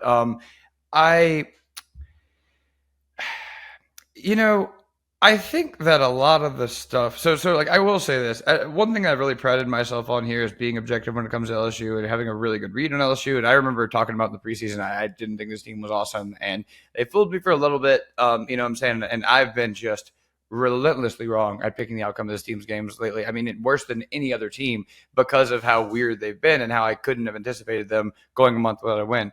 And I also picked the Vandy upset along with you, and that just kind of, to be honest, Diego Pavia was kind of hurt, right? So like this is what it comes down to is that, even they faked the punt at the end of the game. It was a 1-score game. Like that wasn't exactly a bad pick. I say that to say, I think that the vibe stuff with LSU is like, man, there is not a group of people that gossip more than Southern dudes. Like, I'm seeing it more and more. And when it comes to Brian Kelly, now that he's my coach, like, oh my God, you guys are talking to like the center of the team to where it's like, I don't know, Brian Kelly didn't have an X's and O's conversation with me, as a quote I saw the other day from a center. Give it a rest, man. Like, goodness. I feel like if you guys want to talk about the scissor lift thing, let's talk about it. That's a problem. If you guys want to talk about some of the funny things Brian Kelly's done, punching tables, executing his team, he was to execute his team, let's talk about that. I feel like it's the new fun thing to do, to just call up ex-Brian Kelly players and be like, give me one story about Brian Kelly. All the Southern dudes are going to love this. They're going to get on their little Twitter fingers. They're going to all come together. And then when you say, does it really matter that a center doesn't talk X's? No, does Dabo do that? Did Nick Saban do that? Like, is that something that you expect? Doesn't happen in the NFL. Every NFL player has said, and they just go, well, but Brian Kelly's a bad guy, and you just should. Okay, so you just want to have a little social circle about Brian Kelly, and like, I get it. You know, the Bryce Underwood thing. I haven't even talked about that. I don't think we have time for it today. But at the end of the day, you know, I think that this season had an extra loss in it. It's really all it was. It was the Florida game. Pretty simple, right? You could argue, you know, maybe they should have lost Ole Miss, whatever. But at the same time, this team is not crazy off schedule from what I thought it would be. Yeah, the offensive coordinator probably needs to be replaced, probably is coaching for his job here. But at the end of the day, if you're the Oklahoma team that is 5, like, that's what I've said about this. It's like Brian Kelly won 10 games, both of his seasons at LSU. And now he's just above 500, about to get to 8 wins. And I'm wondering, like, what did these people do for the entire Les Miles era? Like, there was just no Twitter, so they couldn't gossip about stuff. Because we sat here and we watched 8 and 9 win LSU teams over and over and over again, and nobody was sitting there going, this Northerner, this Les Miles guy who eats grass, we got to get him out of here. He's not connecting with the players. We were running 2 routes, and people were still with it, you know? And so, like, that's my thing. The vibes thing, I'm not going to be concerned about until it really is like the players on the team saying it. This is a weird team. Like I said, I'm going to be excited when the upperclassmen get up out of here. But that being said, I think that winning that game against Vandy did matter a lot. I think that could have been an exodus right before National Signing Day. So I'm not going to say, oh, the vibes are terrible at LSU. Oh, doom and gloom. Because at the end of the day, they still have a better recruiting class. A lot of these teams were excited about. They still have a better record than a lot of these teams were excited about. And so, yeah, I think Oklahoma and what they did against Bama is awesome. I think it's going to be a down-to-the-wire game. I'm not, like excusing that or anything. I would think at some point Blake Baker has to go, what if we took away a quarterback's legs? They had no interest in that against Jalen Milroe. I refuse to believe that Jackson Arnold will now cook me with his legs. But that's the kind of disappointment that LSU under Brian Kelly has often set its fans up for. I get that side of it. When they lose, it looks rough. And so that being said, I think, Brian Kelly's only lost 1 game, like the night games in Tiger Stadium. I think that they've been really good at home, and I think this is going to come down to it. And I think we need to see leadership out of Nussmeier. We just see the players only meeting, because you're right. This defense should pick him off. They should create those turnovers. I think that's what it comes down to. I'm going to go LSU winning by 3, but I could so easily see exactly what you just mentioned. The offense, staying on the field, but that's a testament to Oklahoma's defense. We don't think Alabama's trash because Oklahoma beat them. We talked about it last week. We were complimenting this great Oklahoma defense. So that's my only point about the vibes here. Like, Oklahoma fans are probably more disappointed in their season than LSU fans are right now. Big win against Alabama definitely helps. But I think that this is still not a very deep or talented Oklahoma team outside of the defense and some of the leadership there. So I think that winning 2 of those games in a row, or two of those games in a row, is a really big deal in the SEC. It's really hard to do, and I don't think Oklahoma has the horses for it right now. Huge game for the future of both quarterbacks. For sure. Really big. For Nuss, it's pretty obvious what that future could be. Do you come back and have another year to start at LSU? What does that NFL draft feedback looks like? I don't know if he's going to get NFL draft feedback before the bowl game and what all that's going to look like. Maybe he's going to play out the bowl game and kind of see where he's at. Kind of feels like we're trending more and more with the NFL wanting to see these guys have multiple years starting in college. I certainly would feel more comfortable in a situation like that. And then with Jackson Arnold, this is kind of your last opportunity, man. Like, you don't really get the bowl game in this day and age to assume that that's going to be the case. This could be a situation where you play this game and then next week you sit down in Brent Venables' office and you hopefully Taco Bell stench has passed by then, the aftermath of that. And He's sitting in Brett Venables' office. He's farting egregiously to establish dominance. You're pinching your nose going, Coach, I can't breathe. Brent Venables was like, good. I wanted to make sure he didn't want to play here at all. What a great note for me to send him off. No, in all seriousness, those conversations are had. And in this day and age, it's, okay, where are we at? Do you want me? Do I want to be here? Can we make this work from an NIL standpoint? Where are both of us at this point, and what does next year look like? You have to figure that out in early December now. And I think Oklahoma has to do that with Jackson Arnold. And I think that there is so much to figure out with this new coordinator hire, and that's going to determine a lot of this as well. But these conversations are happening, and how you finish matters. If you finish by beating Bama and then by beating LSU and too, then by beating LSU, you're set, bro. That says a lot about where you're at. So yes, a very, very pivotal game. I'm kind of glad that we're split on that one. Very, very glad. And I'll say this real quick too. Just one note about Nussmeier. Nussmeier's been leaned on really heavily this year. Nussmeier's now third all time for single season LSU passing yardage. I can name the two that he's behind. Exactly. They have a certain Heisman Trophy. Exactly. Yeah. So that's the thing. This offense is leaning too hard on Nussmeier. Nussmeier's not a bad player. He had a better year one than either Joe Burrow or Jaden Daniels. I think that's pretty clear with the amount he was asked to do. Those guys were not outside of the FSU game. Jaden Daniels was not asked to win games the way that Nussmeier has been. So I think some of that Bryce Underwood NIL money goes to keep Nuss back home. And I think Oklahoma's in a similar situation. To your point, I'm so fascinated by where Oklahoma goes from here. They've found some success with running quarterbacks, be it Hawkins or Jackson Arnold, or they try to kind of lean that way. I mean, do you think that Jackson Arnold is involved in the OC hire? Like, do you think that's the pitch that they make where they go? See, that's the thing. You got it. And that's why it comes back to Venables. How does Venables feel about you? Because if he's going to make this hire, and if he has a vision for what he wants his offense to look like and what he wants from a complementary football standpoint, then you have to kind of be the one to make that decision. If you feel like, hey, this is a package deal, or you're going to tell Jackson Arnold, hey, I'm going to bring in a new coordinator. That's most important to me, and I'm going to let them kind of run this offense and do what they're going to do. That doesn't guarantee you anything. You're more than welcome to hit the portal if you feel like that's in the best need for you, because there's just no guarantee that who I bring on as an OC is going to want you. I'm going to bring in the best person possible for this job, but it doesn't mean that you are part of this package deal is I guess. And who knows? Maybe that's going to change. Maybe that can change. Maybe things change after Alabama. I don't know. And we're going to have to kind of wait and see how this plays out with Oklahoma. I would push back on the Nuss's first year is better than 2018 Joe Burrow. And I realize touchdown passes were way down for Burrow. I think Burrow was so clutch that year. I would give him the benefit of the doubt. Yeah, I think that is an X factor between the two, where like statistically Nussmeier was better, but clutch factor Joe had that and Nuss didn't. But I just think it was a limited offense. Yeah, it has to do more, that easy. For sure. Yeah, it was a ground game offense. So if we had leaned on Joe Burrow, I'm not sure it would have gone. Now they did the next season, but I think that's what a year in the offense does. Let's talk about the big one, Will. They're all big. It's rivalry week, but man, I'm excited for this one. 13 years in the making. Number 3 Texas, a 6-point favorite against number 20 Texas A&M. The over/under 1.5 shots of Justin Tucker getting carried off Kyle Field.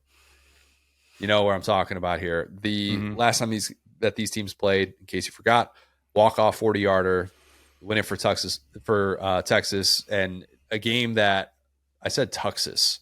Tucker and Texas. There you go. Texas. They would be selling shirts today if that happened. They would. Justin Tucker would be doing well from an NIL standpoint. I don't doubt that. 13 years is a long time. Long time. There are kids in high school right now who do not remember a time when these two teams played every single year. There's a new generation that is going to be discovering this rivalry, and that starts on Saturday, assuming that, well, I shouldn't assume anything, but they've probably been on social media and have had the rivalry there. And I am just so glad that these teams are actually playing football instead of just fighting on social media. I think these fan bases might hate each other more than any fan bases on the internet. Vol Twitter versus everyone. UCF versus anyone who mentions UCF. Texas A&M. That's the 3. But see, Oklahoma fans, I think, will push back there, because I know they're the number one rival, but OU fans have a solid Twitter game. Like they got enough. They got the perfect balance of the facts and the Delulu. I really appreciate that at OU fans. You can't really tell if they're being truthful or good faith or not. They're really good at it. I would have Texas fans get in my mentions years ago before we found out Texas was joining the SEC. I tweet about Isaiah Spiller or something. And they'd be all in my mentions about I wouldn't be able to do anything against Texas defensive lineers. Just stuff like that. Who's that guy, Oolong or whatever, making a chart for you? Yeah. Oh, let me look that up. Oh, God. Sorry, Horn Guy 74. I respect your unbiased opinion on this. Yeah. Great that these teams are playing football, though. It is. Great that these teams are playing in an SEC semifinal. That's what this game is. Neither of these teams have been to an SEC championship. The winner obviously gets to do that. If Texas wins, something tells me, based on history and everything I just said, Longhorn fans would probably remind A&M fans that even though A&M got a 12-year head start, Texas would have more SEC championship berths than the Aggies. That would be making the rounds, very obvious. A&M hasn't been to a conference title game since 1998. Bill Clinton administration. Mm-hmm. Yeah. This game, obviously, this has passed the LSU game a month and a half ago, whatever that was, for the most meaningful game at Kyle Field in the post-Johnny Manziel era. Okay. Mm-hmm. I guess that was only a month ago. And I'd argue this is bigger than any game at Kyle Field with Manziel. I think it is. You know, given what A&M can still do. Rivalry's returning, of course, that's really important. Manziel never got to play against Texas, but Texas has everything on the table, as does A&M. Huge game. And so telling that College Game Day announced it was going to this game as A&M was just getting dragged 21-0 by Auburn. That's when that announcement came out. And the big question that everyone's going to have once the pageantry subsides, how healthy is Quinn Ewers' ankle? We don't know. Sark said he's been practicing. We know that he was a totally different quarterback in the second half against Kentucky. He was super limited. Texas offense was really stuck in the mud, at least from a passing standpoint. They got the ground game going late, but he's practicing as of Tuesday afternoon when we're recording this. That's all we really know. Everything is to be determined. I think if you're A&M, I don't care what they say about Ewers. I am preparing for both Ewers and Arch. You have to. Mm-hmm. If Ewers isn't himself, I would expect Sark to turn to Arch. I have been pushing back against that. You know that. I have been the guy all year saying he's not going to put in Arch. He's not going to put in Arch. I couldn't believe when Sark put in Arch against Georgia. I was stunned that happened. I have been from day one. The day that Arch committed to Texas, I said, they love Quinn Ewers. They love Quinn Ewers. Quinn Ewers is still going to be the starter. I have been that guy. But if Ewers is looking like a lesser version of himself and they fall behind by 2 scores or something like that, and the Texas offense just can't get going, it's going to be Arch time. I do. Put in the more mobile quarterback, try and be able to, figure things out. Last I checked, putting in a more mobile backup quarterback at Kyle Field is a really sound strategy. It works. Some would say. The question is if Texas is going to need that. I am extremely tempted to pick A&M to bounce off the mat, play with its hair on fire against Texas. I could definitely see that scenario happening. But think about this. These 2 huge headliner home games that Texas A&M has had this year, and I guess you could throw Mizzou in there as well. What we thought of that ranking being inflated. That's still a headliner home game. But the headliner home games at night, Notre Dame and LSU, A&M didn't really come out with its hair on fire. Slow starts in both. Adjustments won out against LSU. It wasn't because they were fired up to play that got them that victory. That atmosphere was unbelievable. It wasn't unbelievable until they turned things around and they put in Marcel Reed. I don't know that Mike Elko is ready to win a 60-minute chess match with Sark. By the way, Sark has won 25 consecutive games against non-top 15 teams. A&M, non-top 15. I think A&M hangs around. I do. But I think Ewers plays well enough, even if he doesn't have his full mobility. I think he plays well enough, and this Texas defense does some of the heavy lifting, force 2 picks of Marcel Reed, including one to end the game, Jahdae Barron, a grinder of a game, and Texas wins 21-17. Man, this is just a very specific, and it goes back to the point I was making about Brian Kelly. It's like a very specific personal hole for me where I have to go, okay, well, I look at these quarterbacks, Marcel Reed, Jalen Milroe, and LSU made them look like gods on earth. And now I have to be like, wait, actually, how much of that was LSU just being dumb? And the answer is, it appears mostly that. Just to be honest with you, because I really do like PK, the Texas defensive coordinator, in this one. It would shock me if that kind of offense worked against Texas.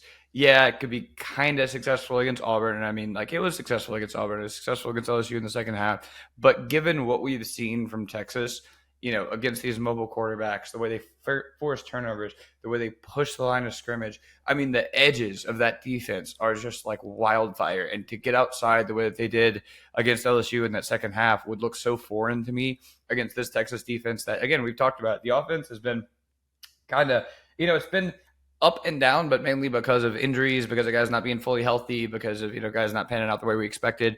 But the defense has been, I mean, pretty much rock solid throughout. Again, even played a great game against Georgia. I will die on that hill, the way that they turned Carson Beck over.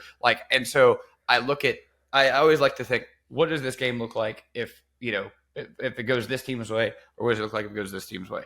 Well, for A&M, it would be that, Reed comes out there and looks like, basically throws the ball 20 to 25 times for like a 60% completion, right? He's getting better as a passer too, if you've noticed. I like the strides that Marcel Reed has been making.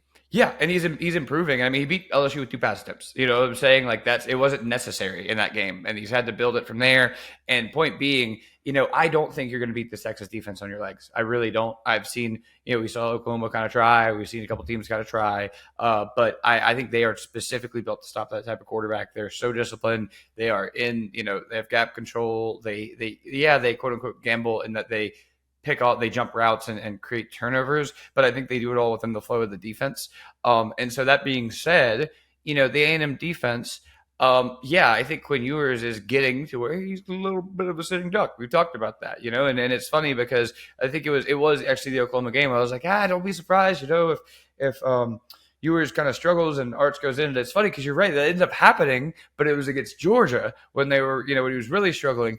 And I get that, but Sark at this point has had to pull so many levers on offense that even if Ewers comes out there and he looks like late career Peyton Manning, he'll just go to Arch at this point in the season. Like, it's just like, bro, okay, like, we need to win this dang game. I don't care what your recruiting ranking was. I know your shoulder hurts. Take a seat. Let's figure this out. And it's different him being hurt. It's different being hurt and what's on the line, as opposed to you're not really cutting the mustard for us. Yeah. We don't think you're playing well enough. I think it's different if you can tell physically he's ailing. You put Arch in. That's a much easier thing to say to your guy to keep him locked in, as opposed to I am benching you for just strictly performance related reasons. Yes, and I'm not sure how healthy he's been all year, as we kind of talk about that, right? Because it's never looked great at Quinn Ewers. It's never looked like he was zipping the ball down the field, comfortably hitting receivers. The offense has looked good for stretches. It's been a formidable offense. But it's really been a lot of guys running wide open. It's been great scheme design. We saw that at Alabama with Sark, where it's like, how did that guy get? Oh, there were 3 orbit motions, and the defenders were 19, and they got a calculus test, and that guy's open now. And so, point being, like, it's never been. Quinn Ewers has not stepped into this role that we expected him to. Be that justly or not, it's mostly because of injury, we agree. But at the end of the day, it doesn't matter at this point in the season why. If you're not getting it done, if you're a quarterback in the SEC, if your team is at this point, ranked number 3, then I think it's almost a benefit to Sark, because he can get Ewers out there, and if he's playing well into the situation, great, you're getting ready for the playoff. If not, he could set up for exactly what A&M did to LSU. He comes out with Arch in the second half. Oh my gosh, now you got a mobile quarterback. Now A&M's got to figure that out. So I think there are just so many more levers that Texas can pull, with this team that Sark has developed, with this offense he really understands, with this defense is playing great, then Texas A&M, who, again, like, I keep, banging this drum up. This is a first-year head coach. This is a team that lost a ton of talent. They kept a lot of talent. They brought in some great coaches, but this was never supposed to be this for Texas A&M. And Texas has been, weirdly, a built, not bought team who has then brought in guys to kind of be the icing on the cake. But this is a solid, sturdy football team that has, they've weathered the storm against teams like Arkansas. They've weathered the loss against Georgia. So, yeah, I think that this is an opportunity for Texas to basically everybody but Quinn Ewers to show up and out physical A&M. Only thing I wonder about with Texas, because I love this defense. Love the defense. Think it's absolutely legit. I'm trying to think if there's a quarterback that they've faced that's similar to this version of Marcel Reed. And I don't think they have. Mm-hmm. just in terms of what he has become, not because I don't think he's a one-dimensional guy anymore. I think they're really becoming more comfortable. These receivers are getting on the same page with him. And you saw it in that comeback, even in a loss against Auburn, where like he's developed a little bit more of this poise in the passing game and comfortability that I think took time, and it was always going to take a little bit of time. But I wonder how many guys Texas has seen that's truly been like that. Because even Taylor Green banged up, kind of does moves differently than Marcel Reed does. I mean, I don't know, what are they, 5-6 inches different height in terms of that? Like, Green's his own they guy, move but differently. yeah, physically they see a the little field something. differently, like all those things. And can that be something that works in A&M's favor? Can that be a change up for a Texas defense that has seen a lot of teams try and throw that fastball and try and hit that fastball in the outer third of the plate?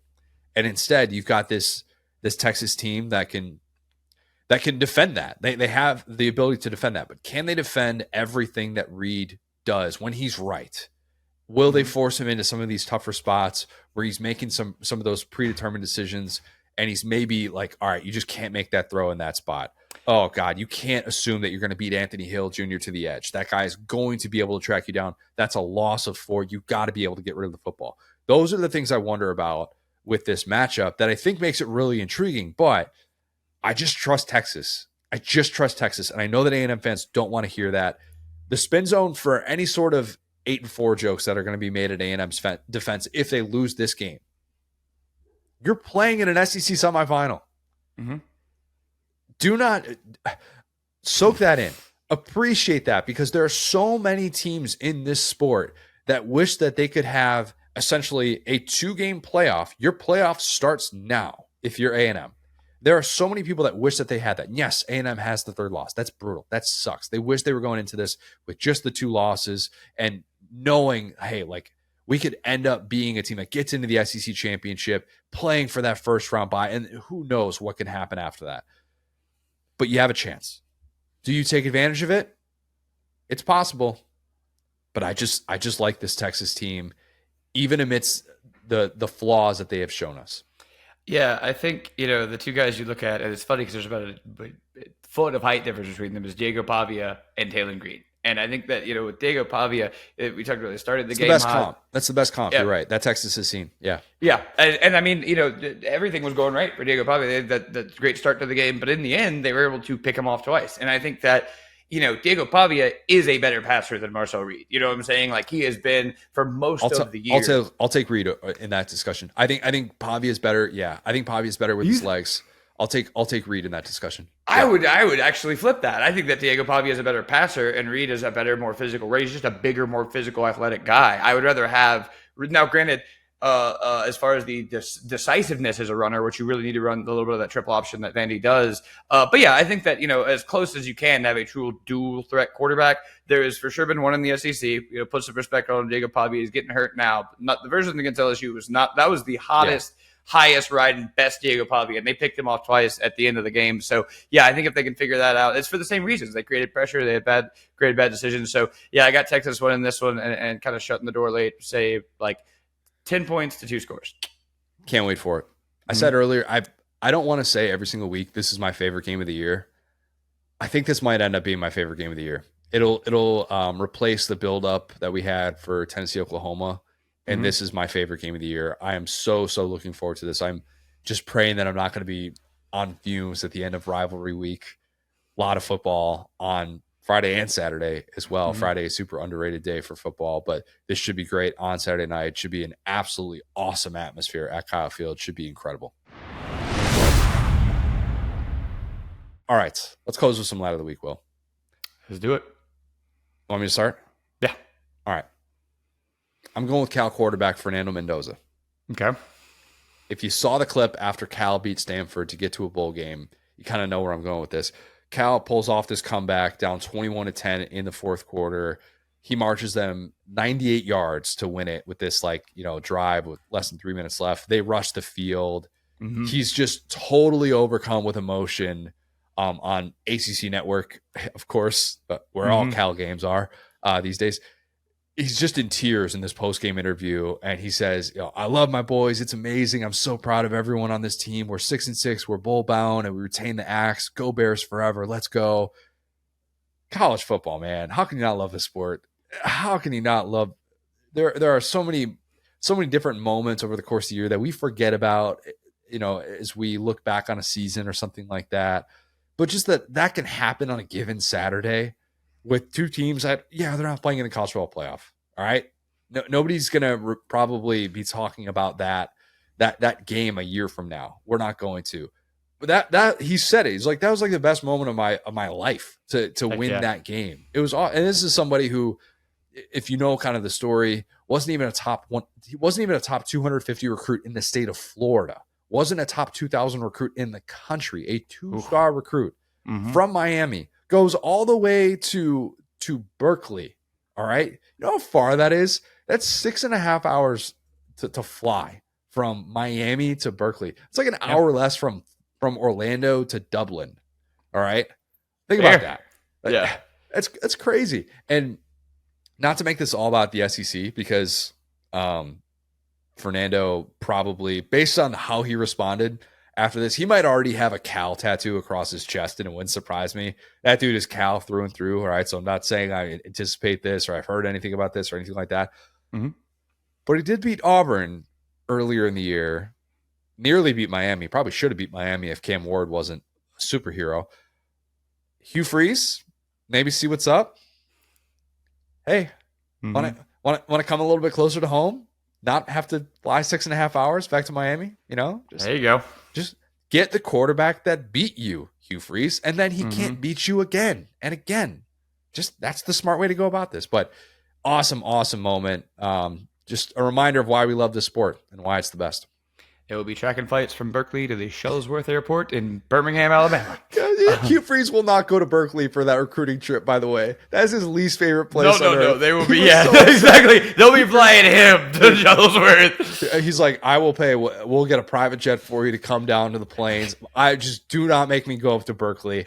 Never Hugh Freeze again. Hates Berkeley with such a passion. The West Coast, Arizona, get it all out of here. God. Anyway, I'll make this a little quick because I know we're up against time here. But I started to say Lane Kiffin because he had the most Lane Kiffin true to himself performance of the week. Golly, but troll. But no, I will say the two Oklahoma seniors, Danny Stutzman, Billy Bowman, and I guess it's a little bit hard. Like Bowman's technically a junior, but these days it's hard to test all that. Senior. Yeah, you know what I'm saying. And so point being, these are two guys that basically had such different expectations for this year. And I'm looking at their preseason award watch list and just line after line after line of players that just either didn't pan out, got hurt, aren't playing anymore, or whatever. And these two gentlemen are just still fighting the good fight. They're like the Spartans in 300. They're just sitting there with their little shields like, hey, we're going down with this. We're not opted out. We're not transferred. We are Oklahoma through and through. We are Sooners. That's what made me fall in love with college sports. The other day, I watched a college basketball game of LSU and UCF that was played in the strangest auditorium I've ever seen in my life. Check my Twitter. I posted some pictures from it. It looks so weird. And I was saying to Andrea, my girlfriend, oh my gosh, this is why I loved college sports. It's just these guys playing for the front of the jersey, not as much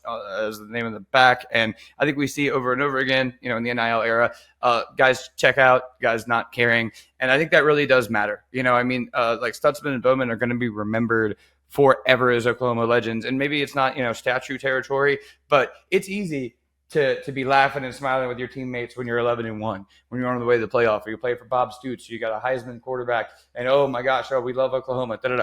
These are the guys that are what college sports and the Oklahoma Sooners are really about. And I think it really meant something last week. And just hats off to them for being people to be admired, to finish what they started. And I love that for them. If those guys don't come back this year, is Oklahoma a 4-8 team? I don't know if they get 4. Dude, I don't know, man. They've been awesome. Stutzman, the neck roll. The second you see that guy, if he's not an All-American type player, you're like, all right, then you have some severe issues. But he has absolutely played his tail off for this team, and it's still just the guy the boss thought he was. He's got that dog in him. We don't compare. We don't just throw around comparisons to the boss. We don't do that. But all the Oklahoma fans are off the ship now. They're on my side now. They're like, bleep you. We're like, all right, no, it took it too far. It took it way too far. Yeah. Neck roll though. Yeah, the neck roll is pretty sick. He tweeted afterwards, looks like somebody stole my senior day jersey. If you have this, please return it. And Oklahoma, the equipment staff actually took it and hung it up in the facility. And so they've now got it like displayed really prominently and stuff, which is really cool. And I just love seeing that. But yeah, Stutzman and Bowman, man, they have been just unbelievably good for this team for some time. And that's going to be tough to we're going to spend a lot of time talking about the Oklahoma offense in the offseason because I think it's one of the most interesting units in all of college football with what they're trying to do. But man, we're going to have to talk about how those guys are going to be replaced. I know they've got some really nice young pieces. Eli Bowen's going to be a stud in the SEC for a long time, and I'm excited to see kind of what they're building. But a big, big part of their culture, and glad that those guys got to go out in Norman that way. It felt very, very fitting after a year that hasn't really felt particularly fair to those guys for what they've meant. Great choice. Great choice. All right. That is the last preview pod of the regular season. Every preview pod moving forward will be for conference championship week or bowl games, playoff games. That is crazy. Absolutely crazy. This year has flown by. Thank everybody who's been listening and who's just been locked into all of our preview and recap stuff. It means a lot, whether you watch on YouTube, whether you kind of skip around, whatever the case, that's totally fine. We appreciate the fact that everybody has been listening and following along for this wild, wild season, not just in the SEC, but all of college football. If you haven't, leave us a 5-star review, subscribe to our YouTube channel where you can watch every single episode of the Saturday Down South podcast. Follow us on Twitter at the SDS Pod, at South Down South, at CJ O'Gara, at Go So Hard. Thanks, guys. Talk soon.